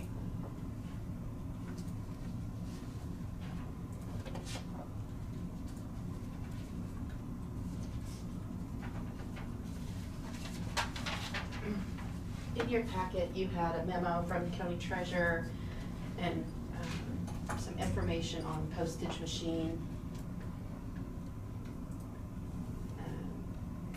And I think that she's looking for approval. Yes, their summary was the page before. She said, looking at the pricing and service turnaround, recommends going with 360 Document Solutions. They are the least expensive and have the fastest turnaround time for service. And she is available, well, she said she'd be available today if anyone has questions. I didn't go in before the meeting and check with her on anything. Make a motion to go with recommendation 360 Document Solutions. Okay, we have a motion from Commissioner Garing. Is there a second? I'll second it. Second by Commissioner Crowfoot. Discussion? If not, all those in favor say aye. Aye. Opposed, say nay. Motion carried 5-0. We appreciate all the companies that bid and look forward to working with 360 Document Solutions. Okay.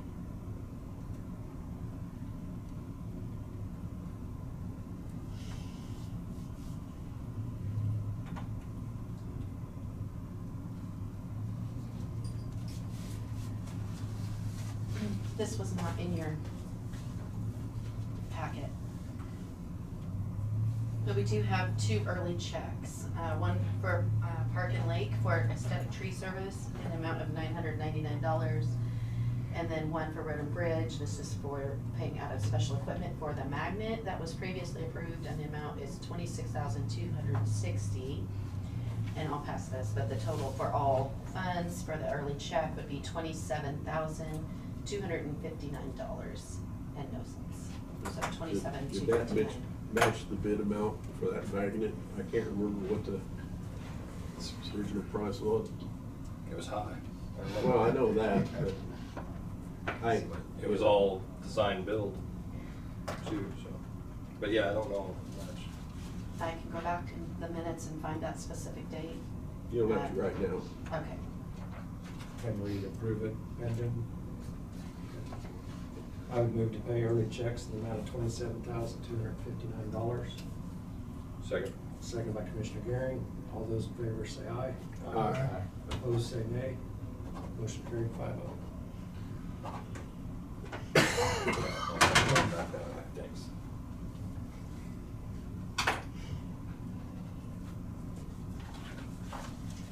Okay, we had, the board had asked that a request for proposals be sent out for audit contract, for a 3-year contract. And so that was done. Those were due in this last week, and this isn't as scary as it looks. So but we have 3 companies that submitted a bid, and so those were sealed. They were supposed to submit 5 copies, and so this has not been looked at at all, so. I was gonna delegate it to the clerk. Yeah. How about I'll delegate to the counselor to. You want to open the presents? Here's the order.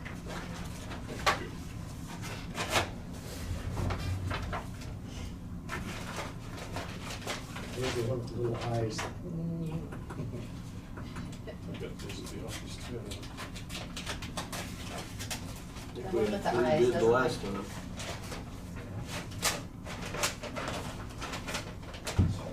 Let me distribute these right at the council. Oh, yeah. Distributed, We yeah. gotta do 2 motions.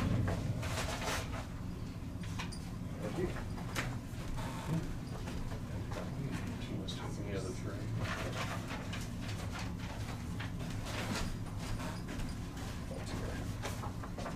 One was to approve for actual count, the other was to.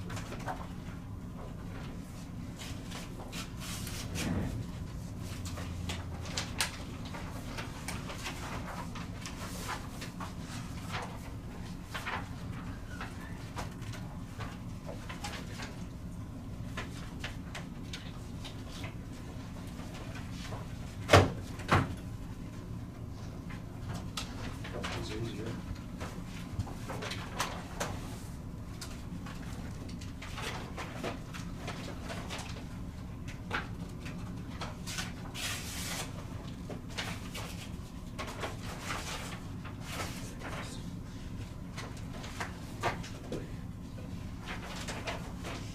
This one's on page 6. Oh, God. I went right to the back. Figured that's where they put it. Yeah, well, it's not there. Not there. Thank you. This one's the back page. You know, if the W's, that. So I'll pass it down.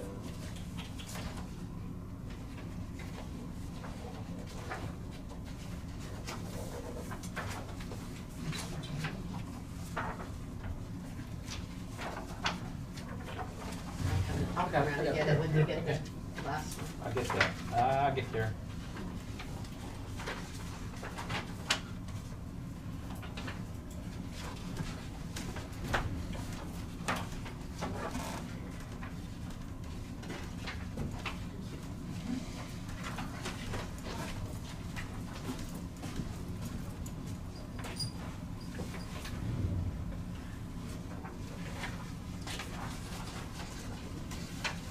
You do not have to make a decision today. This is open and review, and then I think we have on the RFP that potential decision would be by the end of this month on the payday meeting. That way we can go through and verify that all of the aspects of the RFP were met and that we have a good summarize. I appreciate that. I think I will just announce who you did and then ask you to do a summary sheet for November 30th payday meeting. Sure, and you can announce the fees too if you want to, I think. Well, I just didn't know if it gets a little confusing. What's to be consistent? But, our current auditor is Barney and Associates, and they put in a bid for 2022, 19,900, single audit, 4,500, for a total of 24,400. The binder is Forvis audit proposal. 2022 of 38,800, compliance audit of 8, for a total of 46,800. And then it escalates for 23, it escalates again in 24, where the Barney one was consistent all 3 years. The final bid was from Lindbergh, Bodel, Pierce, Ferris. 2022, 24,500. The next year, 24,750, and the final year, 25,000.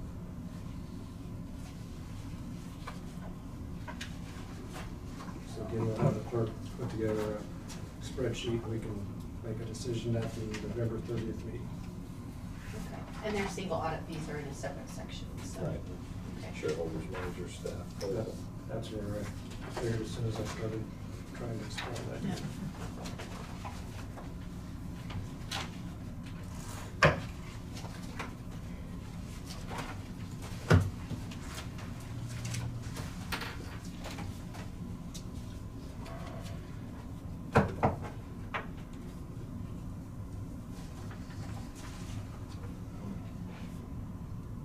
Keep them for next meeting. Yeah, I know.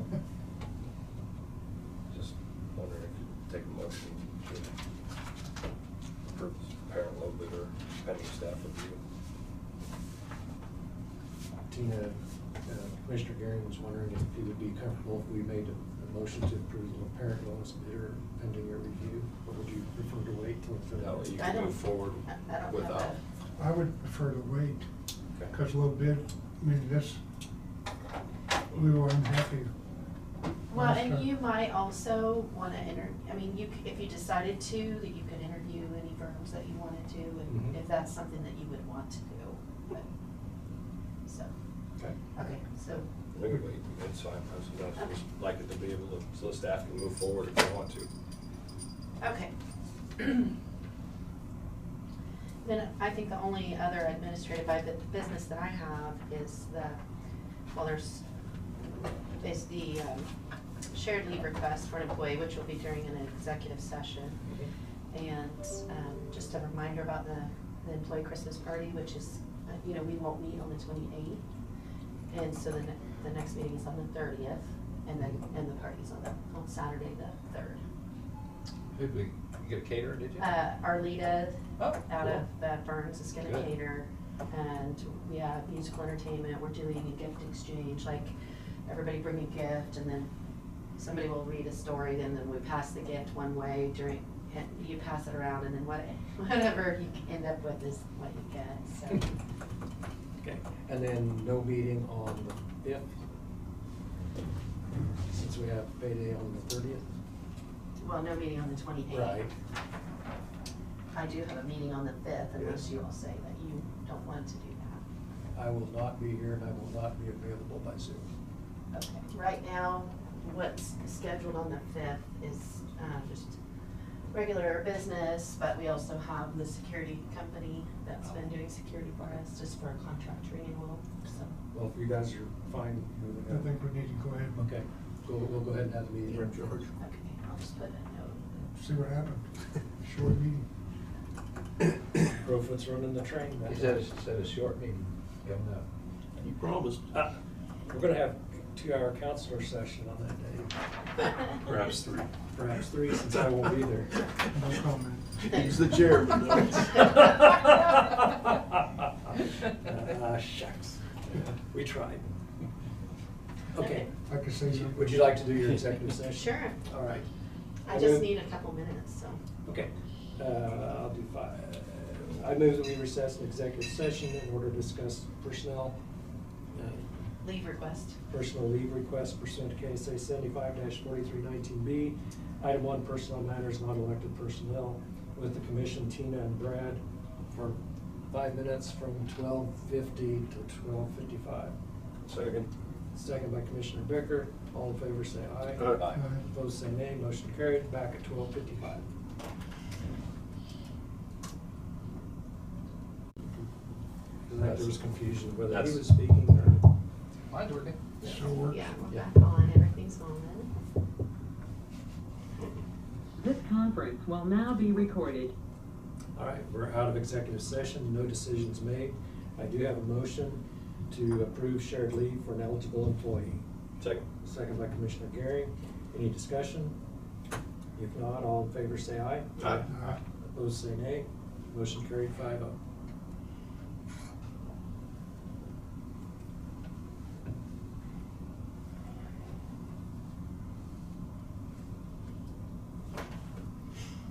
I may have you restate your motion after all time elapses from the executive, because Oh, we came out early. you came out just a Yep. minute early. Sorry. Yeah, that's okay. Gotta watch everything I do. Boy, he's getting anxious anymore to just jump you. I think we want to be efficient. But I'm glad somebody's watching.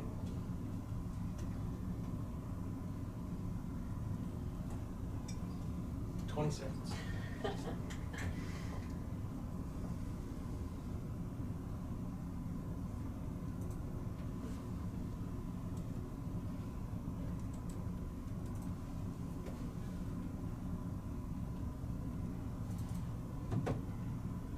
Okay, we are out of executive session, no decisions made. I do have a motion, and that would be to approve shared leave for an eligible employee.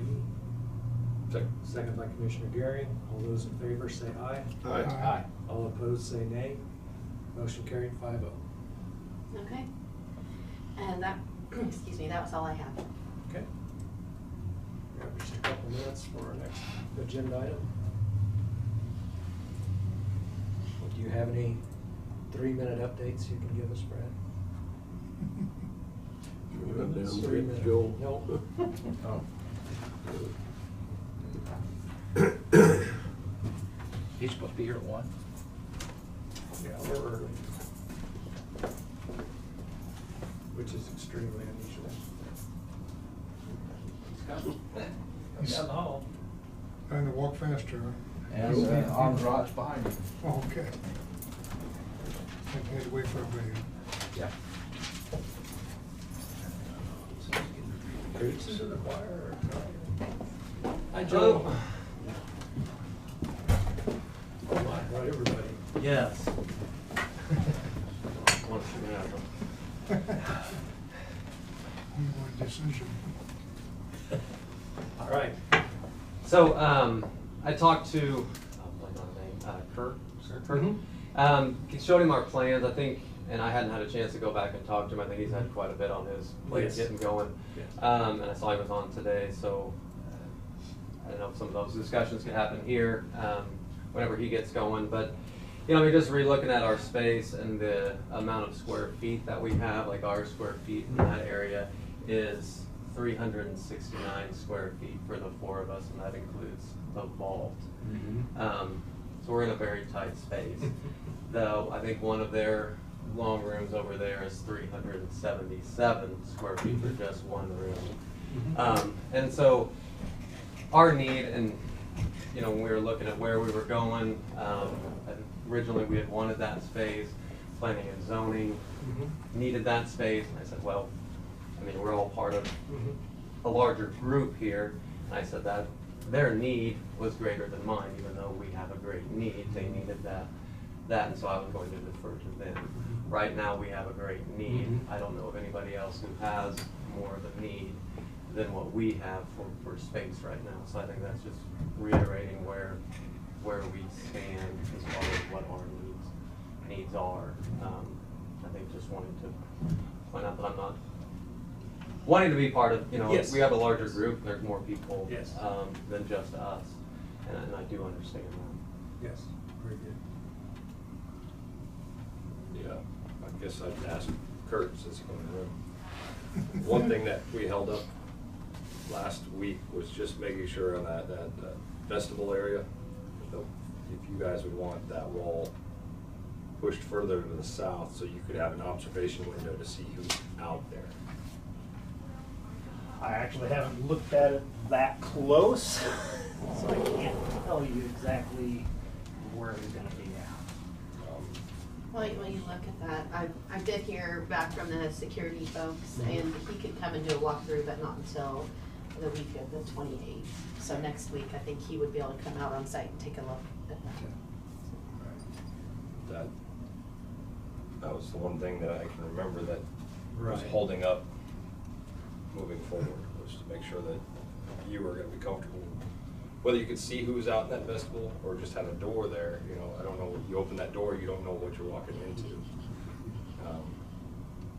Or just even for people to come in to your department and access you through that window rather than them having to come all the way in. It allows a control space for both of you. So I didn't know that had been, apparently hasn't. Got a question. Do you know how much, you got 300 and something square feet, and how much is on your side? Does anybody know? No, he's talking about where he is now, right? No. Where I am now. Oh. And I was just what- comparing it to one room that was over there that, So we what's have the- less space than just one room. What's the new space gonna be? I don't have Yeah, it off the top of my bigger. head. Bigger. Well, that's what I thought. Quite a bit bigger. And, So just- and that's not including, you know, the storage that we have up in the attic, the storage that we have down in Road and Bridge. I think that adds another about Right. 200 square feet roughly of just So boxes and what are you storage. asking for then? Well, can I just bring everyone Yeah. together here Yes, and up to please. speed, because I don't know that Kurt is necessarily completely up to speed either.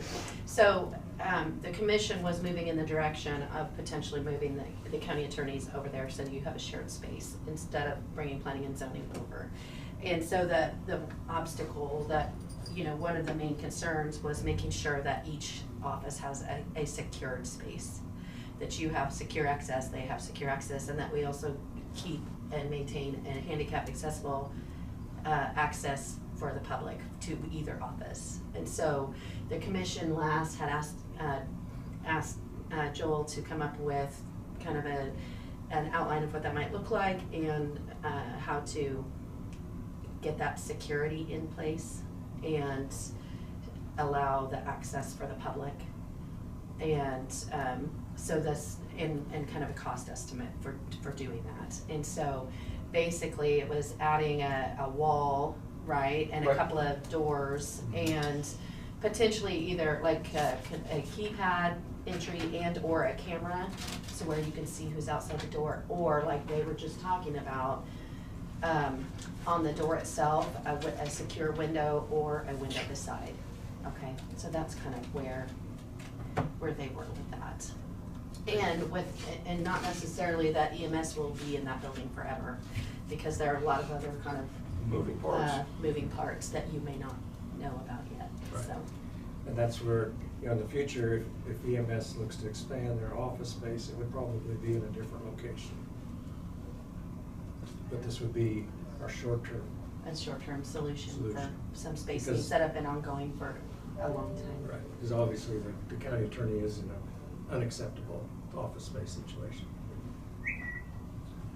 So what we were really looking or asking from the EMS department was in that entryway, you know, what we can do, what your desires would be for security or for seeing, you know, who's on the other side of the door, whether it be a window, whether it be a camera. What do we need to do to make the situation work? Good question. Okay. I'd seen the original drawing that he had in mind, but I Right. hadn't looked at or knew Okay. any specifics of what we were looking Okay. for, so. You still have that drawing? I don't have it in with this one, so this is a little bit different, but this is kind of about us, and then something had changed. Yeah, that was, yeah. Right here. And whether you wanted that, something here, or like at the door, look through, or kind of what your guys' needs were there. Is this the same thing that you're showing? Yeah. Oh, good job. Okay.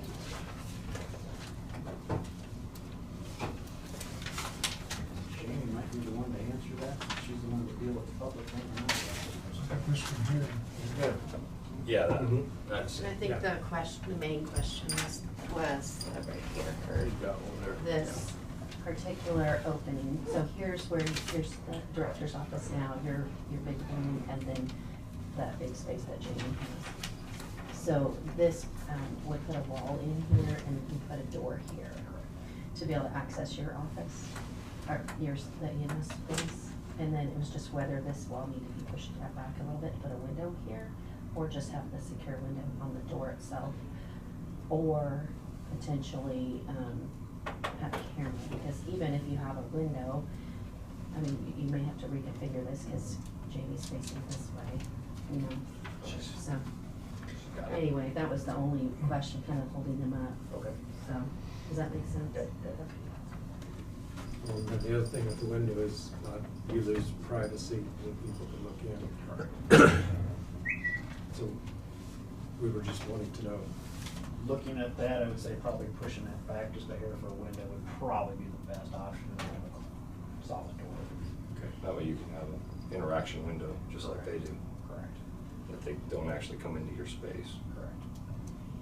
Unless there's a way to put the window on the other side of the space area. That's always possible too, if you just take that door off maybe. That's present. Or switch the window and the door. Yeah. Like put the window here and then the door beside it. Sorry to put you on the spot. Oh, you're good. I think if we can run, my personal is if we can go with his advice, move the wall back, that leaves it open for whatever they decide. And then we can move forward. Okay.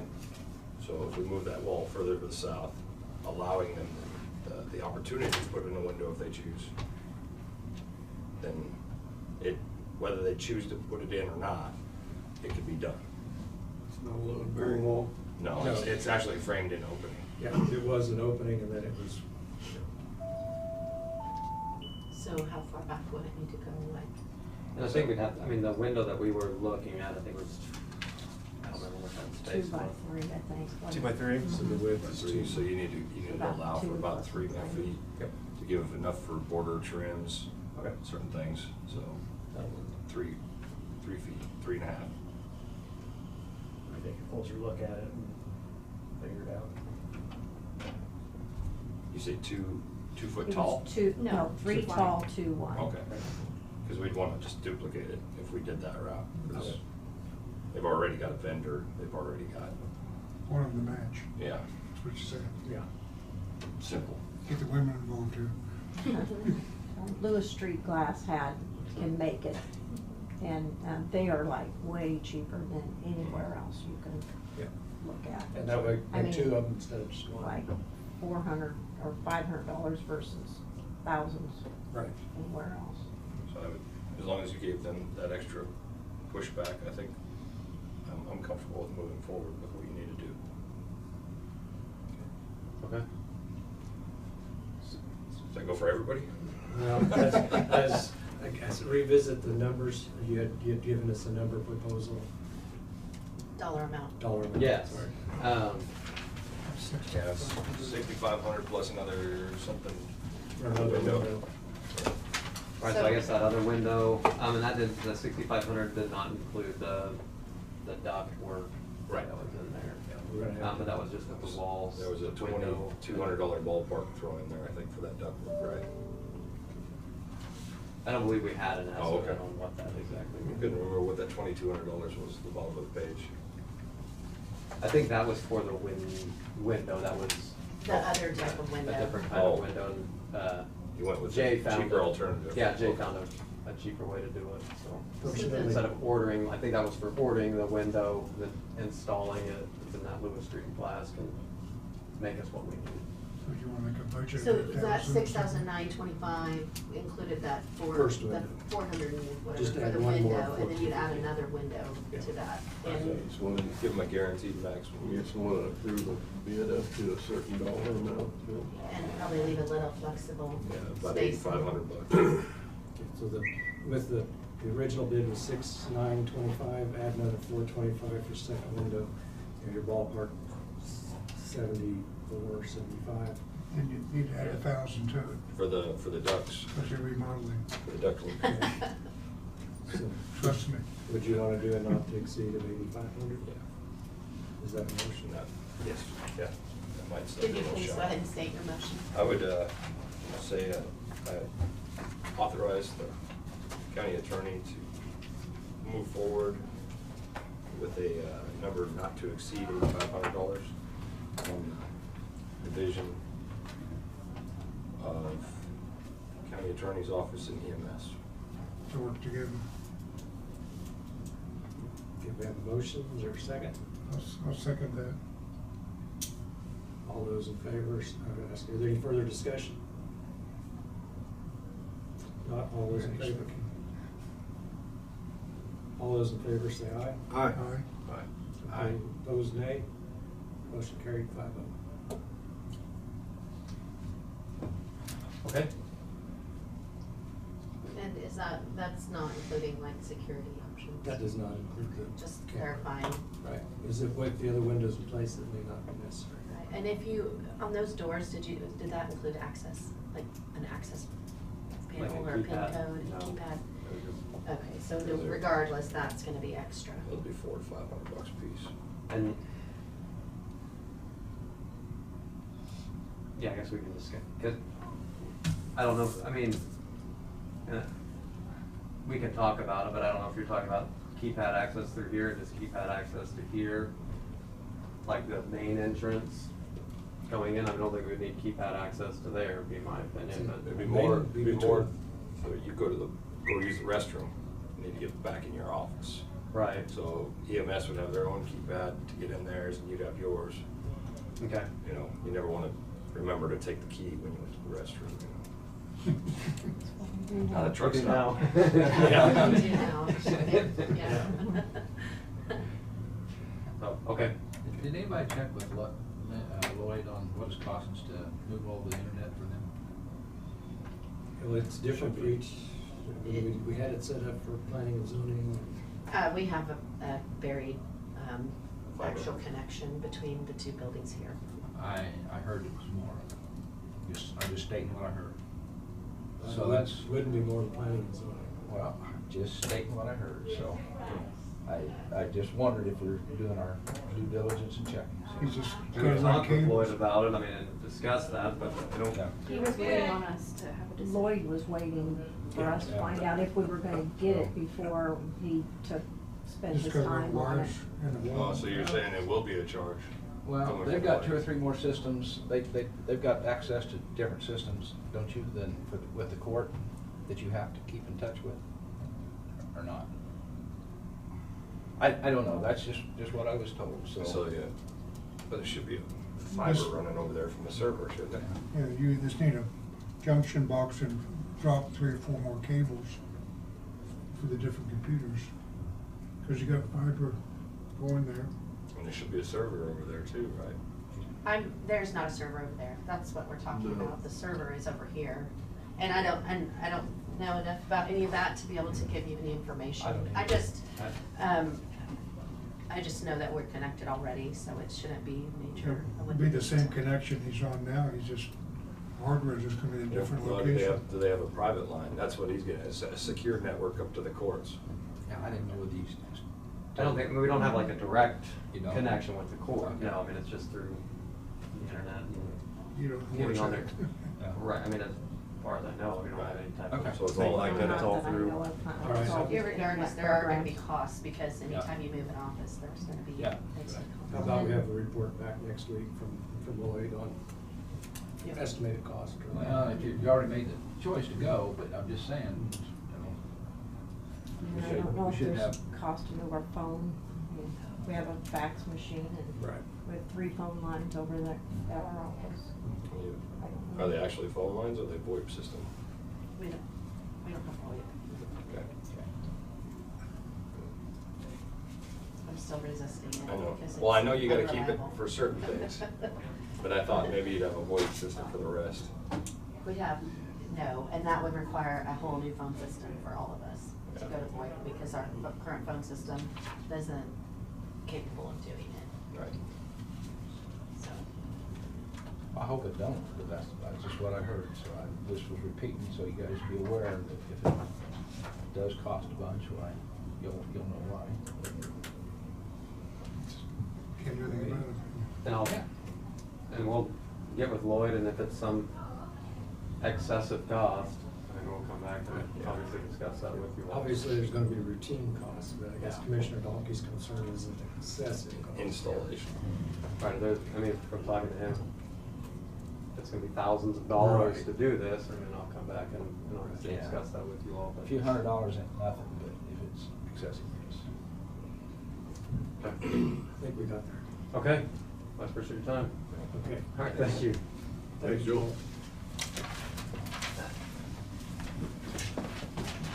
Sorry, Kurt, I just pulled you in here. Well, I think that's the best, because if everybody's together, then Yes. it's easier to be on the same page. Trial Thank by you. fire here. Thank you, Tina, for bringing a lot of fire this week.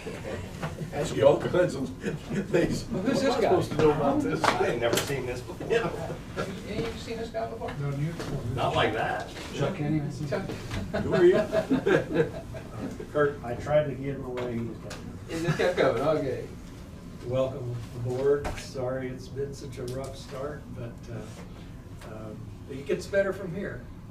That's what I keep telling It's myself. gonna get better from here. So, Well, where would you like to start? well, basically I kind of bring you up to speed on what's kind of happened this last week or last couple of weeks. Believe most of you know that one of our units, a 2016 Chevy, struck a deer here on the 6th. It went out of service for a little bit. We've gotten bids. We've talked to the state. It is back in service, but it still has to be repaired. We had 2 bids. One was excessive. It was nearly $7,000. The other one was $1,700. We do have a check that's being sent to us for $717 for K-Camp, so 1,000 deductible. Should be right after Thanksgiving before that gets in to get repaired. So we were down 2 trucks, but we're now back up with that one, but we'll be going down again. The issue we're running into now that's gonna put us into a bind is about the 13th, I believe it was. We had a huge mechanical failure with the engine, 2008 Ford E450. We thought it was a simple fix. We've taken it in and they've given us 2 bids. One is to replace the engine completely for just shy of $25,000.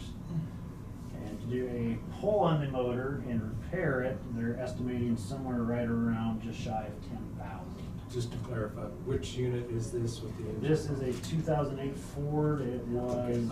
I told the commissioners wrong, I'm sorry. It's not an eight. I sent the wrong information, so. What information? I told him it was the 2016 that had the Yeah. engine problem. No, 2016 hit, the 2008 is the one with the mechanical. So I apologize to the commissioners that Bad Ford engine. Yes, and I believe it is a 6.0 engine in that. So that answers some of the questions that Correct. they asked me. Where was that one at? That was actually a backup. After they hit the deer, my understanding is they put that one into service and then had a mechanical issue. Please correct me if I'm wrong. No, you're right. Okay. Okay, This that's all why it's happened before I 2008. got here. Yeah, so That I'm makes a sorry. lot more Yes, sense. I'm- That makes a lot more sense. So, It what ain't- we're gonna run into here after Thanksgiving is we're gonna be down trucks. And the question is, what do we want to do with this mechanical one? Because it is, basically it was scheduled to be replaced with the new one coming. However, the new one is at least 10 months out. 10 months. 10 months out, last I talked to him. Okay, down at Florence, got the twin Yeah, he's gonna. with 10,000 miles on it. And I was gonna say, that is probably at this point one of our best options to pull that truck out of Florence. The only concern with it is it's the same motor that blew Yeah. up, it's the same time frame. It was last used in July of 2020, But it's only got 10,000 miles on it. 36,000 miles. On a new motor. What's that now? It's on a new motor. We already had a motor replacement. Yeah. On Yeah. that one? Yes, it Yeah. does, yeah. Okay, It- I was it- not it- aware of yeah. that. Yeah, A so blue we- motor and then a private individual donated money to help fix it, so. Okay. So, Yeah. and then we take the one that blew up and put it on Purple Wave. And that's kind of what we were leaning Get rid towards, of it. but we wanted to make sure that you guys did not want to fix that mechanical one with 2008. Yeah, I've got a whole different thoughts finding out that it was the 8 model instead of the 16 Yeah. model. Yeah, sorry about that. That's all right. Because I think that one has some rust on it too, Okay. I was told. On the body, what you call that? It's not the correct name. The box. The box, yes. That's what you call it. Is that right? Either one of you part There are some body issues on the A4 and A5, which are the first out trucks right Yeah. now on those remount boxes.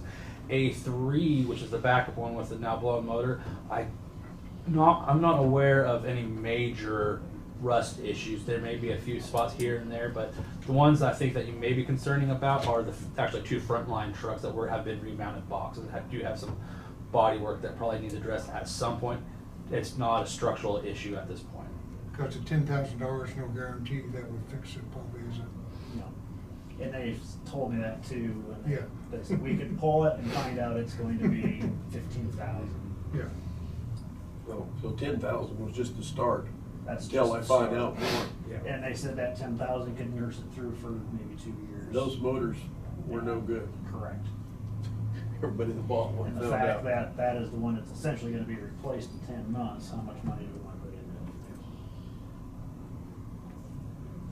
it? When's the new one coming? 10 months.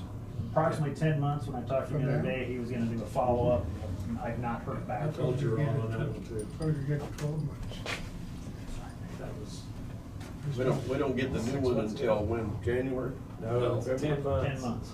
I was wrong on that too. Next August. When did we order that?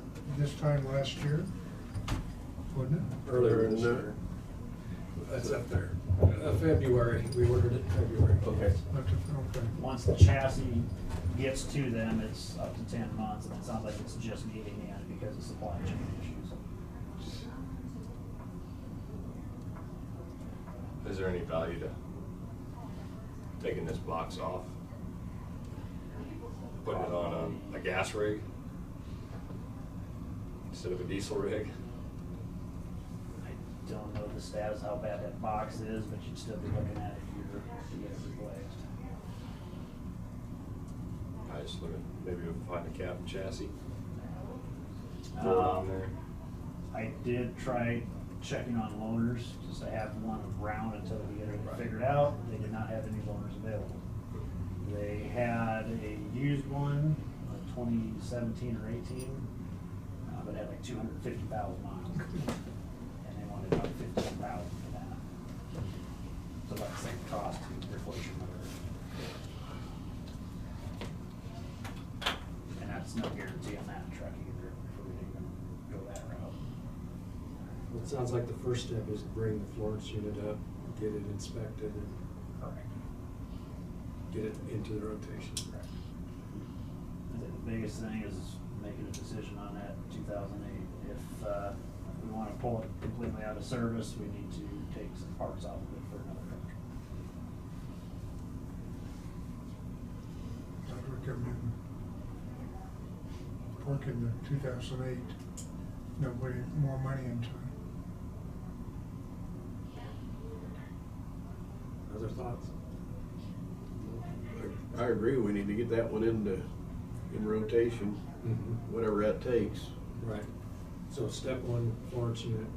I have not seen that one with my own eyes yet, or taken it for a spin or anything, so I have no idea what kind of shape it is in. Do you know where it's at? Probably do you? I have no idea. I know it's in Florence. I said I know it was last used in 2020, but it did come off state inspection in 2021, so it shouldn't be completely difficult to. Right. And Commissioner Dalkey, you said the engine had been replaced on that? Yes, yes. Do we know I when did. that was replaced, out of curiosity? Probably 5-6 years ago. Probably 4 or 5. It goes, time goes fast. I don't remember who the director Just was. the other when that day. was. Yeah. Just- That was when Ed was here. Yeah, okay, yeah, that's right. But at least that helps your background, knowing that some comfort in the engine has been addressed. The only concern Sure. is it hasn't been moved much in 2 Right. years, and Right. he said for 2 Yeah, years. start driving it and tires. And check the tires, yes. Oh, yes. But, yeah, at this point, it would probably be a backup until the new one came. It would still be a backup, but at least we'd be better off. So we got that unit taken care of. Okay, the one that the engine blew on, what does the commission want to do with that? Take off what you need to take off, put it on purple with. Okay, so. Commissioner Dalkey, you're still thinking? All right. Yeah, I just make sure we get anything that's new or anything like that that's on it, get it off of there. Just not gonna hurt the price. Get the stickers off. Seems like we have a hard time getting our stickers off when we get rid of things, so whatever. Would this be one you can use a siren off of? I believe so, we'll double check, but that's. So that'll take care of the siren issue. I guess we're doing these by consensus. Yeah. And then I guess we'll come back then to the one you started with, as the one that had the headlight issue. So you had 2 bids. Yeah, we had 2 bids. The low bid was from somebody. I got all sorts of stuff here. We'll get that one, and we'll get a board commission action to proceed with that. I should probably open one that says exit. Hillsborough Body was the cheap, low bid at $1,700. Okay. Make a motion to approve. Commissioner What's Gary. the big difference? Second by Commissioner Becker. From what it looks like is the second bid was gonna replace anything and everything. Okay. And it's not that expensive. It's basically the right front fender, alignment, the brackets and things like that. It was not a very hard impact. I am glad you at least got it so the unit could be used, state approved that could at least be used. So we had motion and a second by Commissioner Becker. Any further discussion? You need the bid amount, you say? $1,717.24 was the low bid. With $1,000 deductible. That was my motion to approve. Okay. If there's no further discussion, all those in favor say aye. Aye. All opposed say nay. Motion carried 5-0. Okay, that's, take care of the vehicles. Do we still have a backup then? We are, The Florence one would be the backup. yeah, It will be. We don't have a backup right now. but it won't be a backup as soon as the one goes Right. up for repairs. I mean, we're at our minimum Yeah. right now, so no more problems. He just juiced himself. You have to go borrow something from Bryce. You know, 1963 Cadillac. Too bad we don't still Dump have that truck. tourism bus. We're always looking at the right side. Okay, what else do you have for us? That is all I really had at this point for you guys. Okay. Everything else I'm still learning as we go, and Chuck's been helping with the transition quite a bit, so. Good. This is the biggest first step right now. Personnel will be the next one, and that's going actually well. I have 2 interviews probably this next week or 2. Great, that's great. So we're getting there. All right. Thank you.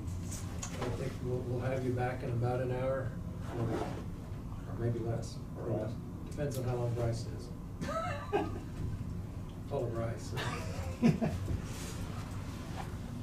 Hopefully not too long. Thank you, Kurt. Guess that's my turn. Have both of them back. Yes. Okay. Welcome. Welcome. Thank you. Just out of curiosity, we talked about last week, did you guys talk any more or think any more about the longevity plan that I had talked about? We have a whole discussion coming about pay and longevity. Good. We need to be involved in, we need to proceed with it. All right, sounds good to me. One of the things that we talked about last week was road work that we wanted to do next year. Trying to figure that out so I can figure out what roads we don't work on. I need to chip seal or blade patch or whatever else. And we were gonna do a mile commitment, right? Do what? We were gonna do a mile commitment, basically. We were gonna, that way it keeps it fluid, so that we could, not commit this road or that road. It was so many miles of. Well, right, and I just, going through and looking or putting in actual totals for 2022 converted going to 2023, met with Commissioner Mueller last week, that we had talked about that we had the 2.5 million still in Kansas for this year, and then for next year we'd have the net 1.1 going out to the economic development for 290th, and then we'd have the bond payment of $650,000, the DNL, yes, that's right. So we'd be spending the $2,750,000 for roads next year out of an approximate, from what we had figured, we'd have $7.259 million available. So that would leave us for 2023 about, with what we don't have committed, 4.509 million. So, I guess the commission, do you want to go back and do you want to do some more microsurfacing? Do you want to go back and do some overlaying? The contractor that's doing the project on 77 for KDOT, they are interested in doing more work. They would be around. Probably would be the third or fourth quarter of next year, so later in the fall. The other thing that we would have come into play would be the wind farm. What we get, whatever else with them would not be considered in this as well. So if we did do any work, we would take that into consideration as well. But anyway, one of the things that I had talked about was obviously sunflower. Is there something that we could do on sunflower? You know, it's developing some problems. If we go through next year, we'll probably end up similar to what we have on indigo. Don't know. I wish I could have a crystal ball and tell you exactly what's going to happen on there. The other thing is we've talked about, is there something that we can do more for the full depth reclamation, the 20 miles that we did? You know, it's everybody says it's noisy. I mean, it's still it's structurally it's holding up, but you know, something like this microsurfacing would make a huge difference on that as well. And then something to consider about too is putting something more substantive on Remington for the 9 miles north of 56 until we can get to the point of getting something more to scale there. I have talked with Vance Brothers. They're the only one doing it, but they're saying that the cost from this year and next year would probably rise about 10%. That's going to depend on, again, on how many miles we do. The different locations, if we decide to do, they would try to get a stockpile as close as they can to it, because trucking's the issue. The more they have to truck, it's longer than that. You're talking about microsurfacing. Yes, right? yep. So if we were like, say for instance, like if we did Remington or whatever else, we could actually stockpile like a Pilsen. It would make a huge difference on the stockpile, or we still have the south yard. But figuring the cost, and their 10% comes in about 65,000, but I was just figuring at 70,000. If we went with that would be 39 miles. If we did sunflower, all the full depth reclamation in Remington, would give us $2.7 million for that. And that would give us about 1.8 million left in the capital improvement. That's with the assumption that we would get we had budgeted the same amount from 22 from the general fund, that the 7 mills as well as the 2 mills sales tax being the same as 22. So depending on whether that goes up or down. So anyway, I'm just looking, the fact is the sooner we get something figured out for that, because I've also got to get aggregate ordered for chip seal. It's much less expensive and easier to get it this winter time in early spring than it is to wait until next year. So How many miles of chip seal are you gonna do? well, it depends on what we do here. Well, that's gonna depend on what we do there. Well, So- my figured was if we do, Steve and I talked about, we could do all the stuff we had planned for 23, plus do a little bit more work on Kansas, which we didn't get to. We could be upwards of 49 miles, which would be a very large year for us. So if we got, what's 49 miles, it's 70,000. Way more than what we got. Yeah. Well, I mean, are we really figuring what that is, the chip seal? 'Cause Well, are we the chip figuring seal- in what our labor is? well, Are we chip figuring seal in what our runs fuel is? Are we figuring in 15 to raw 20,000 per mile compared to microsurfacing at 70,000. I mean, it's you know, again, we'll be able to do that. I would say quicker. The fact is that we don't know for sure when the microsurfacing will be in. It may be in right away in the spring, but it may be later in the fall. Don't know. But I'm just wondering, because, you know, we You want to do microsurfacing on roads though that may have some base issues? Well, the full depth reclamation, I'd have no problem doing that, because I think it's got a good base, you know, get that covered up with more substance. Sunflower, it doesn't have a lot of base either, simply because you can see the rutting. I know when the wind farm redid south of 110th, they milled out the roadway, and basically there was places of dirt showing there as well. And I think that was either a 2 or 3 inch mill. So that's why it's basically falling apart. Obviously the heavy truck traffic and everything else, but there's not a lot there either. I'm guessing that was originally probably redone as a chip seal, blade patch, road mix road, and probably had one overlay on it, contract overlay. We've done at least one chip seal on it since I've been here. But again, it's just for the amount of traffic it's carrying, when it starts to go bad, it goes bad fast. Was it like 2012 maybe when it was over, when we had overlay on it? Could be. So Yeah. 9 or 12. So Yeah. there was an overlay. But, you know, again, I mean, we could not do any microsurfacing and stick with more chip seals again too, but, What does it hire if you hire it out chip seal? it will run, I'm trying to remember what, I think it was right at twice what we do, about 30,000 a mile if I remember right. That was the one that APAC did over there on Hillsborough. I could follow up for sure. I just wonder if we should do it. For them to chip seal? Yes. Yeah, we should do a combination between hiring chip seal and microsurface and keep these guys on the roads that we get beat up on. Well, I mean, you know, cost-wise, having a contractor do chip sealing isn't gonna be as big a deal as what it would be as, you know, just micro surfacing, so. Either that or get a cost from a contractor on what they charge to do 5 miles of rock road rebuild. Well, I was gonna tell you too, I've actually contacted 2 local contractors. I talked with one, he said he would be interested, but he'd wanna do it by the hour, simply because they wouldn't have anything to go with. Every road's gonna be different too. Well, that too, and the other one said, the most he could do in 1 year would be a mile. Yep. Well, maybe between the combination of them, you get something done. Yeah. A mile, Yep. a year. Yep. Everybody's not busy. Well, yeah, I get that. I'm just saying.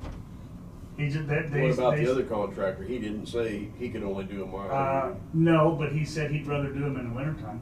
Well, yeah. Yeah, because they're busy doing their other Sure. work in the summer. He said he's got 3 blade men that go down south for the wintertime. So it's either that, they go down there and go to work, but, like I said, that's just the 2 that I've talked to so far, but I mean, I'm just trying to yeah. contract out and get some breathing room. Well, you know, again, you know, contracting out is great, but it's still, you know, the money out of pocket too. Yeah. So. But, you know, even if we could get a couple local contractors, they could get 4 or 5 miles of rock road rebuilt. That's more than what we're getting done. Yeah, I guess so. Yeah, the biggest problem that we're facing is, for instance, like anything that require a lot of ditch work or scraper work, everybody's big equipment is too big for us. You know, when they're not doing terraces, they're running 20, 25, 30-yard scrapers out there with four-wheel drive John Deere's with duals. That won't work for us at all. So now it's either done with blade, or they go out and try to rent something, and you can't find a scraper like that to rent ever. They don't have them. So. Well, there was a contractor in Gosel we used when I was first on to do a half mile. Yep. Yeah, I have not talked to him, but I know I've talked to you. And again, I'm continuing to check, so. That was just pulling ditches. What we Yeah. did there. Yeah. And what roughly is the cost per mile? Depends on what needs to be done. I mean, the one that said to give you a mile a year, what did he? Well, a couple of years ago. You didn't say what the What mile was would that, cost? 2 years ago, that Bird Camp said they could do dirt roads for 15,000 a mile? I don't know about that. They quoted 30,000 a mile to do the mixing of Alney or 140th. I can't. I'm thinking that was 2 or 3 years ago. Oh, Somebody asked them what that they could rebuild a dirt road for. Oh, there's no way they do it. Well, not now, No, but probably. even then, That 15,000 just to get their mobilization here. They'd have to truck everything in. But yeah, I haven't talked to them, but I mean, typically I know Burkamp just got to another project on the north part of Wichita. I don't think they would even consider anything. They've got millions and millions of yards to haul. There's two different schools of thought. I mean, so solid surfaces would be the direction we should go contracting. Chip seal, microsurface. Well, you know, again. That way it keeps your guys focused and. Well, we get more out of microsurfacing than we do the chip seal. Okay. Plain and simple. Not saying that chip seal, there's still place. I mean, honestly, we can't do microsurfacing on everything. But I think we need to be looking at something like that or an overlay. But again, the price of asphalt's really not going down. It's gone down some, not much. I've heard from most of the industry people say that they anticipate diesel to be staying up. So. Microsurfacing would be a viable option though for sunflower, I'd think. It would extend the life more than what we would with a chip seal. Because we have to go in and blade patch and then we put a chip seal on it. It's not gonna take care of the rideability and the cracks like the microsurfacing would. But again, it depends on what the commission wants to spend for. Not like you just said microsurfacing would. It takes care of the cracks. The microsurfacing takes care of the cracks and ruts better than what the chip seal does. Okay. I mean, microsurfacing on Nighthawk is, to me, is almost a no-brainer. We should be doing that one. That we put too much money in that base. It needs to be capped, protected. Right, the full 20 miles. Yeah. The 3 miles would be about 12, 12 Nighthawk, and 5 up there. So I agree with you. That one should be the first one going into microsurface. There's 20 miles. The next two are Nighthawk and Sunflower. Nighthawk. You already said Nighthawk. No, Sunflower. Oh, okay, you're right, sorry. Sunflower was the next one because traffic, but then you take out the south 3 miles because going to probably need something more heavier duty than just microsurface. I think, so subtract off those 3 miles and put in. Well, and we also have to consider some of that on Nighthawk as well. Yes, there's 6 miles a night. That's where the numbers come up. I knew there was a way the numbers came up. You take off the south 6 miles of Nighthawk because it's going to take more extensive work than microsurfacing. Take off the south 3 miles of Sunflower because it's going to take more work. But from there north, microsurfacing will address that. When we settle with the wind farm, then we tackle the asphalt plant's going to be in close proximity. Perhaps it can be an overlay on the south. It'd be 9 miles. Well, they've got to put the road back to the way. Right, but right. Bryce, how much more That's what I'm saying. We don't equipment have to all commit in? to microsurfacing. You know, that 50%, 75% down. As far as their turbines and stuff like that, I think they said as of last week they had stuff in for over half of them already. So and the I know, 50% man, up. they've been. There's stuff everywhere.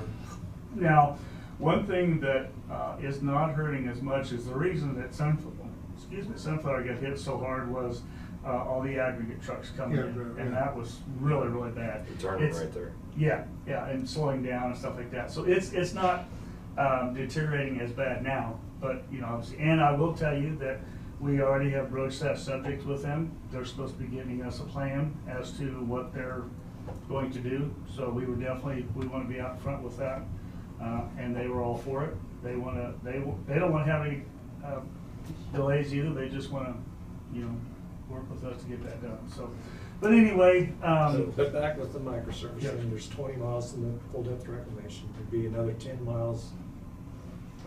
10. Be then 11 miles with Sunflower minus the 3. So be 7. 7. Okay, so that's 27. No, you wouldn't have 20 though. Remember, you'd have 5 miles up 9 less. for Nighthawk. Add in Remington. Yeah. Then that brings us up to 30. Well, we'd have 20 minus the 6 is 14, 21, and then 9 would be 30. Be 30. In Remington, we had originally planned for a 2-inch asphalt overlay. So we go with microsurfacing, we're saving short-term money, but we're putting off long-term improvement. Right. Then, So that'd be 30 miles of microsurface. 1/20th to Gospel. Again, you guys tell me how much money you wanna spend, and that's what we'll go with. That's where I'm headed to ask the question is just what a, you don't wanna kill that capital. That's why I put it up here. Can that be microservice? Yeah. So- They chip sealed it this year, so. This is what we got. Oh, you mean from how far 4.5. west? Yeah. 45. No. East. That 30 miles is 1/20th from Indigo west.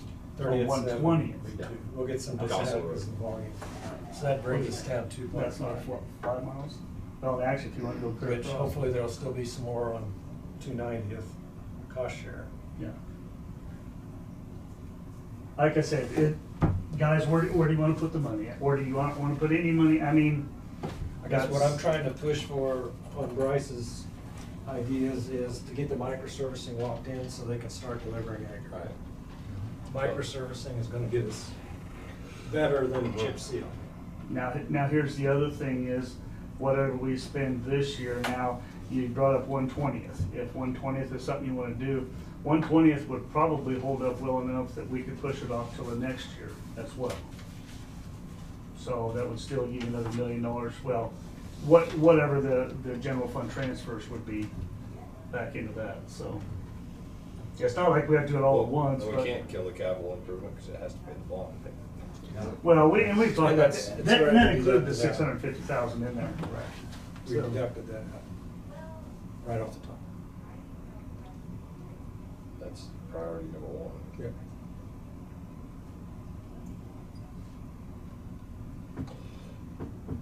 So 40 miles microservice. I'll just pull 40 miles out. Put it down any road. So that's 2.8 million. I would, like I said, I would hope it'd be a little bit less than that, but still. So that's gonna drop you down to about $1.5 million in the capital improvements. But again, we don't have to do that much, but it's, so I'm just trying to get things covered up a little bit more than what we have now, and so that we can down the road. Now, again, throwing this out there, we also have the projects on 290th that we're gonna continue to put towards the state, federal money. I also did go back and look in our local road safety plan. Remington from 290th to 240th is actually in the high-risk rural roads as well. Now, with that being said, in order to do something up there, I don't know what it would be, because typically we'd have to add shoulders, and if any road were narrow and right-of-way, it's that road. So that would be very, very tough to try to add, without buying right-of-way. We started buying right-of-way, we jacked up a couple $1 million. So, but anyway. As far as microservice, we need to commit to a mileage. Yes. So that way he can contract. Yes. So that way we've got it, Yes. material coming in. Right. Yes, So but we I still need keep- enough in the capital improvement fund so we can continue to Now- 290th if we get a cost share. Now, again, obviously have Tina verify all those numbers and things like that, so that, and maybe that's what, I don't know, any by chance did that, Tina? So you want to go I mean, I 40 think it'd be miles? helpful if we meet together Okay. and you can That's- say what We don't have any projects and fight room. costs. Yeah. Well, So, To pick yeah. up some places that we won't get That's- asphalted. that's But yeah, 1, we 2, should 3, 4, 5, meet 6, together 7, and eight- come up with eight them. roads. Because remember, portions of some of those roads are gonna be uniform, Yeah, so subtract them off. right. But you've only got 3, right? You got Remington. Well, Oh, you got Nighthawk, you got 340th, you got the Peace to P, so there's 3. Then you got Sunflower, and you got Remington. you meet Which next is 8 roads. Wednesday, right? 5 roads. Would you guys 30. want Tina and I to get together to verify this? I will also maybe broach the subject of the wind farm, about that kind of stuff, to see, even if we do, say, microservicing on it, would they just pay us for it? On like Nighthawk? You know, so, and we could do, we could actually do it and have them, It depends if the base is. oh, a little- yeah, there's no They're problem. gonna have to go back and make sure that base is right.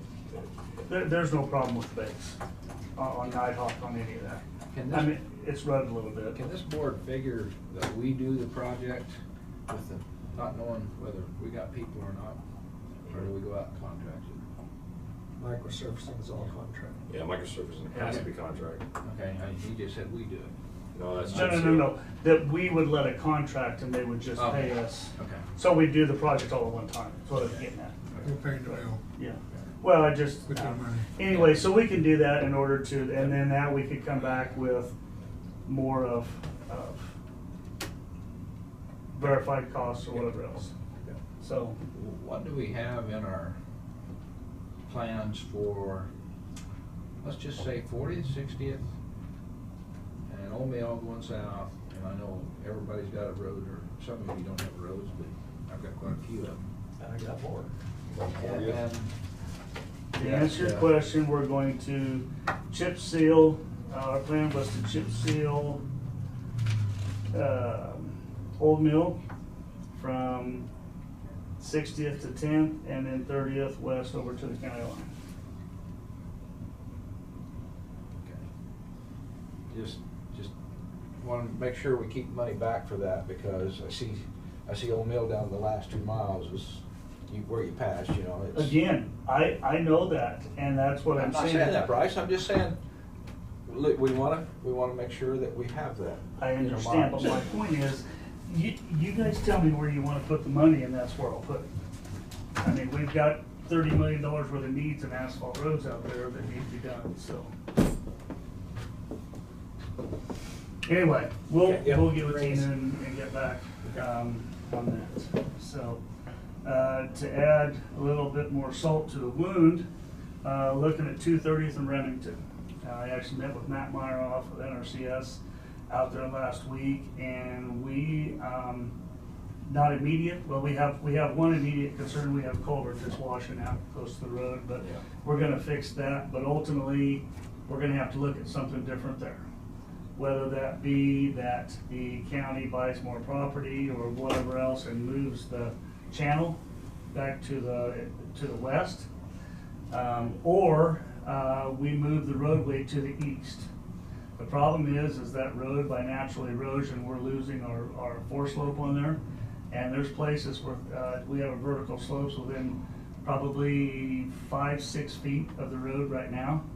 There's really no way to go back and fix it. That channel has eroded so much through the years that we'd have to go back and fill in the channel and everything else. The other alternatives, again, are to move the channel farther west to where it was originally when it was redone back in the 60s or whatever it was, or go back and change the roadway geometrics and move it farther east so we can have safer slopes. We can't, even with the if we were to put up guardrail on there, we still can't put up guardrail because you have to have a slope behind it in case they hit it. Plus guardrail becomes an inherent object as well. So he's going to take things up on his side. I just told you that obviously what all our alternatives may be as well, but it's just something to look at down the road that could be a substantial investment. So If you move to the east, it's just gonna chase you. well, it will, but I mean to the point to where, say you move that road 100 feet to the west, we probably never have to worry about it. Because once we move the road, then we could go back and we could tear out the old road and put in more embankment or something like that over there as well. It's a terrible hydraulic. There ain't no way to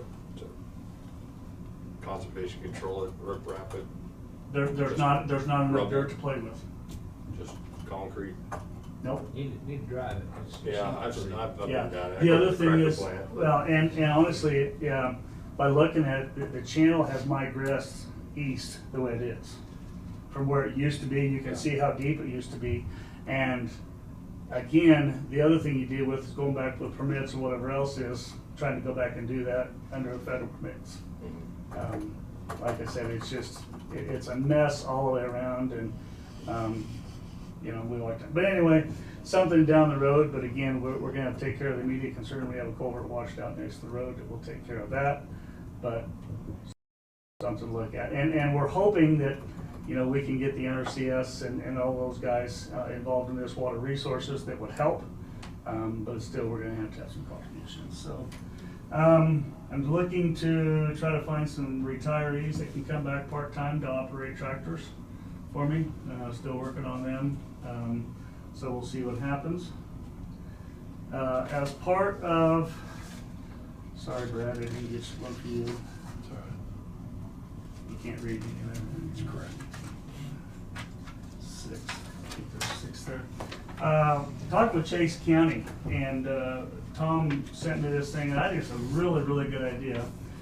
They actually have a plan where they encourage their guys to go through the LTAP Road Scholars Program, levels 1, 2, and 3.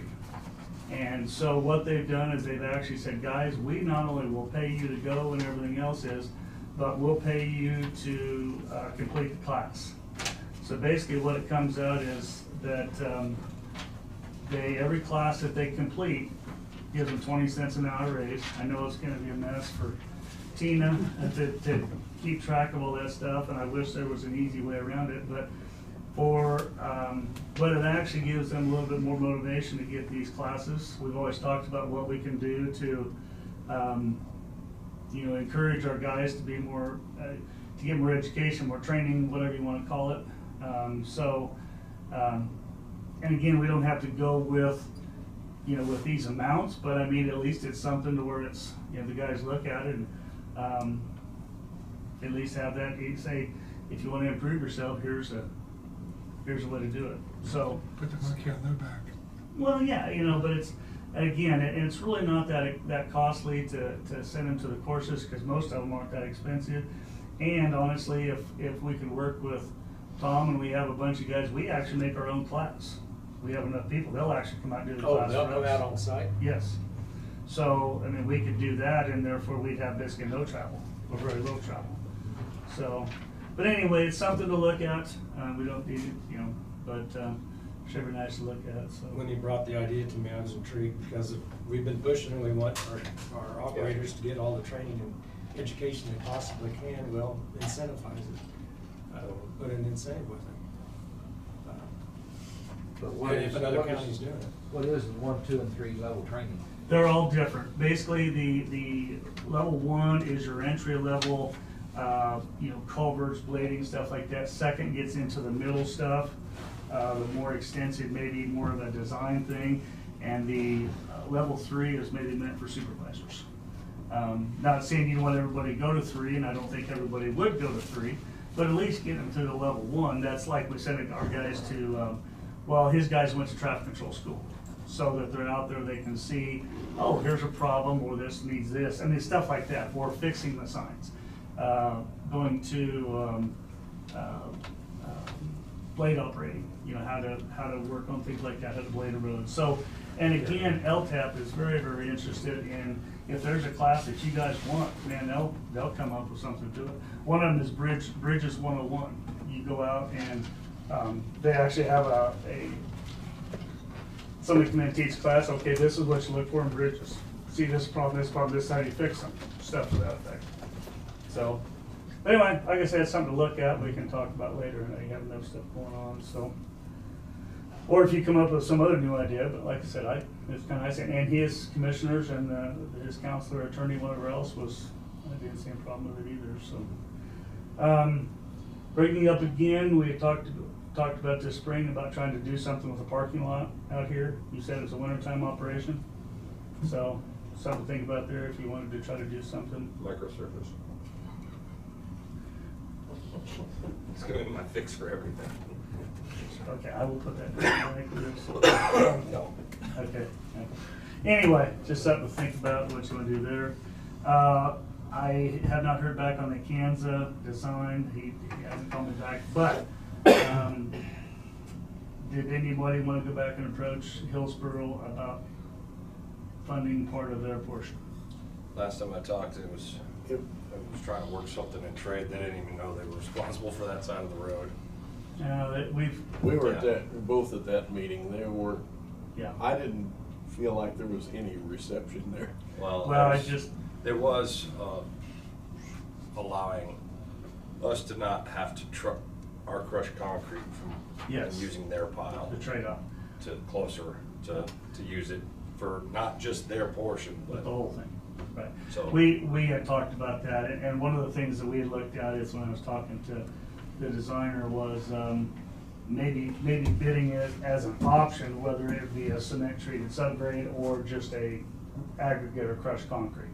So to see what would give us a better price. It would save us transport. Sure. Yeah. Diesel, Yeah. right? But anyway, I just didn't know if you guys were, and I suppose we probably at least need to do an official Yeah. something with them because it is their roadway for that half line. As soon as kind of know when this thing's gonna get ready to go. Well, that's right.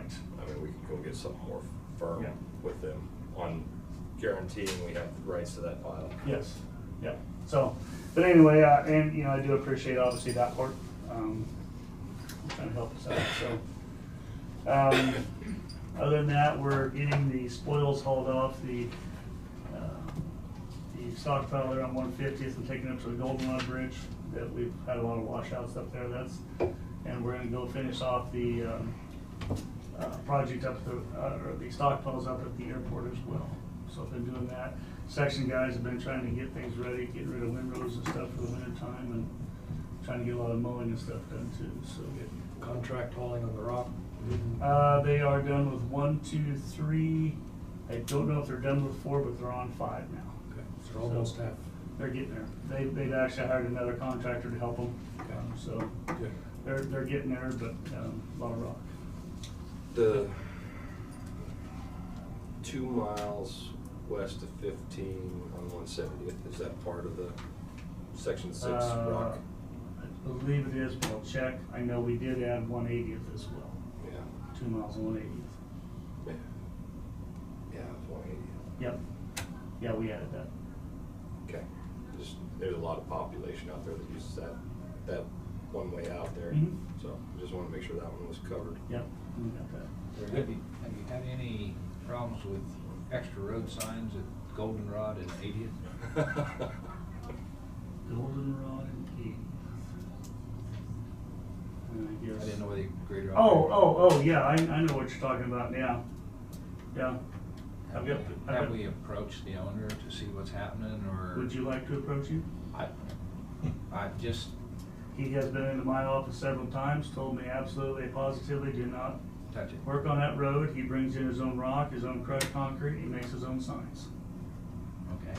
He also told our blade man not to blade north and south off of there, and our Off the blade. intersection, yes. Yep, and our blade man said, nope, I gotta at least do that.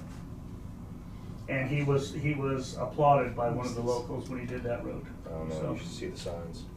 Yeah, I just. Who is this? It's on the way home. You I should take a can't tell you his name, but I can show you pictures. Yeah. Actually, They'll get you the information. Actually, they're not even signs. One's a deep freeze that he painted. With ground Isn't paint. that an illegal dump? I mean, planning and zoning. You know, It's a number of things. I have talked. Illegal dumping I have talked to Sharon about it as well, asking her if that's her responsibility on the signs and stuff. So. I just toured that there this weekend. Yep. And And he has brought in all that rock and crushed concrete. He's brought in by himself. he built that one side up to Yep. where it calls the. Yep. Rough Yep. road. Yeah. Rumble Rumble Road, yeah. Yep. Rumble strip. Rumble Strip, Yep. yeah. Yeah. Huh. Said stay right. Okay. Yeah. Yes, Nope. there you go. We are aware of that. Okay, so- I didn't know how the grader operators get along with I'll it, let so. the two of you inform Brad Yep. of Yep. what's involved. Okay. All right. Otherwise, we Thank you, didn't have Bruce. anything else. So, but you said you wanted me to come back or not? Or that was the That other was Kurt. one? That was Kurt. Okay. Yeah. Sounds good. Thanks. Thank you.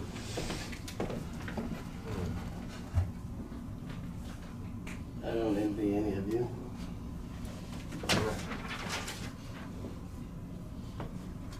That might be the in construction sign. This Oh, is- yeah, yeah, the deep freeze. Yes, yeah, that's it. In construction. In You construction. should show him.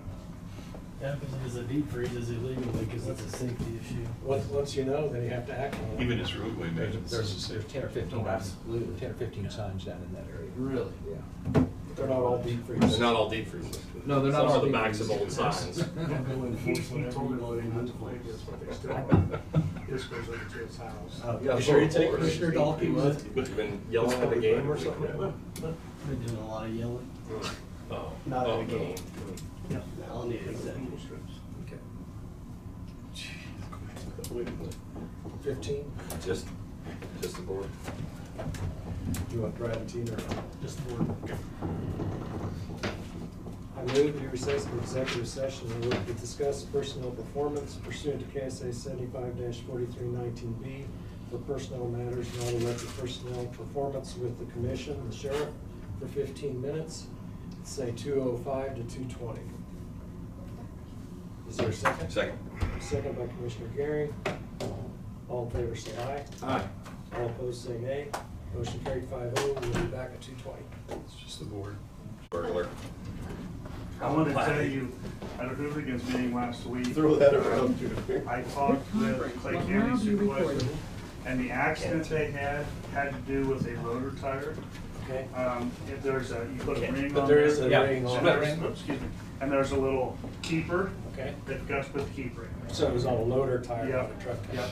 Wasn't a split rim, but But it's anyway, they just I was got gonna about say- doing it, got in a hurry and put it on there and said broke this arm with both bones in there, but this one here became a compound fracture and ended up taking him from Clay Center to Lincoln, Nebraska. Because they said Manhattan, Topeka, Salina, Wichita, nobody had room for him. It was either Lincoln or Oklahoma City. So That's quite a spread. it is, but this one here turned out to have open. But anyway, that's what it was. I just want to Okay. follow up. So Thank you. Yep. That was Clay Center? Yeah. Yeah, okay. Clay County. Yep. I was gonna say, that wasn't us. The guy who was gonna tailgate with the stuff. No. Everything's on. Oh. We are out of executive session, no decisions made. We are now ready for the county councilor agenda for this afternoon. Executive session would be the first thing to call for. Mhm. We'll call it contract negotiations. Okay, and how long would you like? Start? 45 minutes. We'll need that long? Start with 30. Yeah, let's start with 30. Okay. I move to recess an executive session in order to discuss contract negotiations pursuant to KSA 75-4319B. Item 2, consultation with our attorney-client privilege with commission, Brad, Kurt, Chuck, Tina. Okay. And including Tina for 30 minutes. That'd be 2:25 to 2:55. Second. Second by Commissioner Dalkey. All those in favor say aye. Aye. Opposed say nay. Motion carried. We'll be back at 2:55.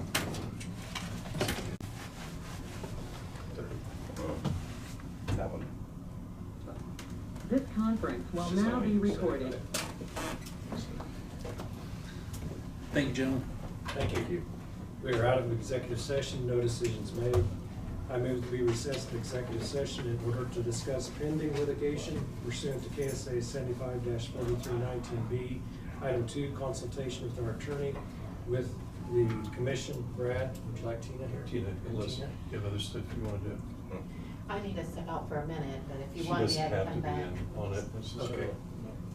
just for her edification. We'll That's say all I she's can gonna tell be her. in and out. Yeah. For 30 minutes, let's go from 2:30 to 3. No, 3 o'clock. 3 to 3:30. Second. Second by Commissioner Gary. All in favor say aye. Aye. Opposed say nay. Motion carried. We'll be back at 3:30. This conference will now be recorded. Oh, don't, not at all. We're on there. Okay, we're out of executive session, no decisions made. Anything else to discuss? Have a commission comment. Okay, commission comment? I've just been around a couple departments. Well, I was gonna move, now you're not gonna move me. I want a new director comes in, wants space. What I'm referring to is, we've got a whole lot of people upset on moving and doing things, wanting to move, and this situation with the attorney and this and that. Here we're jumping around out here. Joan and I looked at the building 2 years ago and said no. Then comes along, we spend $150,000, $160,000, whatever. They said no, it was worth, they wanted a lot more. Yeah, it was $260, I think, at that time. Guys, I don't know, and like I told you, I said, the only way I would really turn loose of that ARPA money for a building not to be over there as storage, which we need, and move ahead. And talking to some people, they said, well, why don't you just put something right back here, it's right by our building, right by the courthouse, and make it a 2-story deal, and take care of a lot of offices, and yet they're real close to us.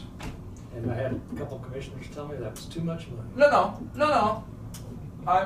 The plan was $7 million out there for the big thing, but I'm talking about an office building of, 150 by 150, 2 stories high. Takes care of a heck of a lot of space.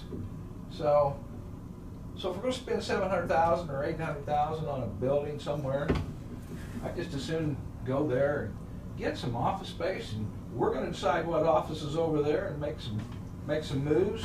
You can run a permanent wires, get the wiring all done instead of all the steps we go through. We got a building over there that our planning and zoning still sitting there, haven't improved their project. We was gonna improve their house by moving them over here to the annex, and we took that away. I just stop, back up and think and see what's best for us, is what I'm asking. That's all I'm asking. All right, any other comments? If not, I move we adjourn. Second. All in favor, say aye. Aye. Opposed, nay. Motion carried, we are adjourned. What was I gonna say? Dickinson County.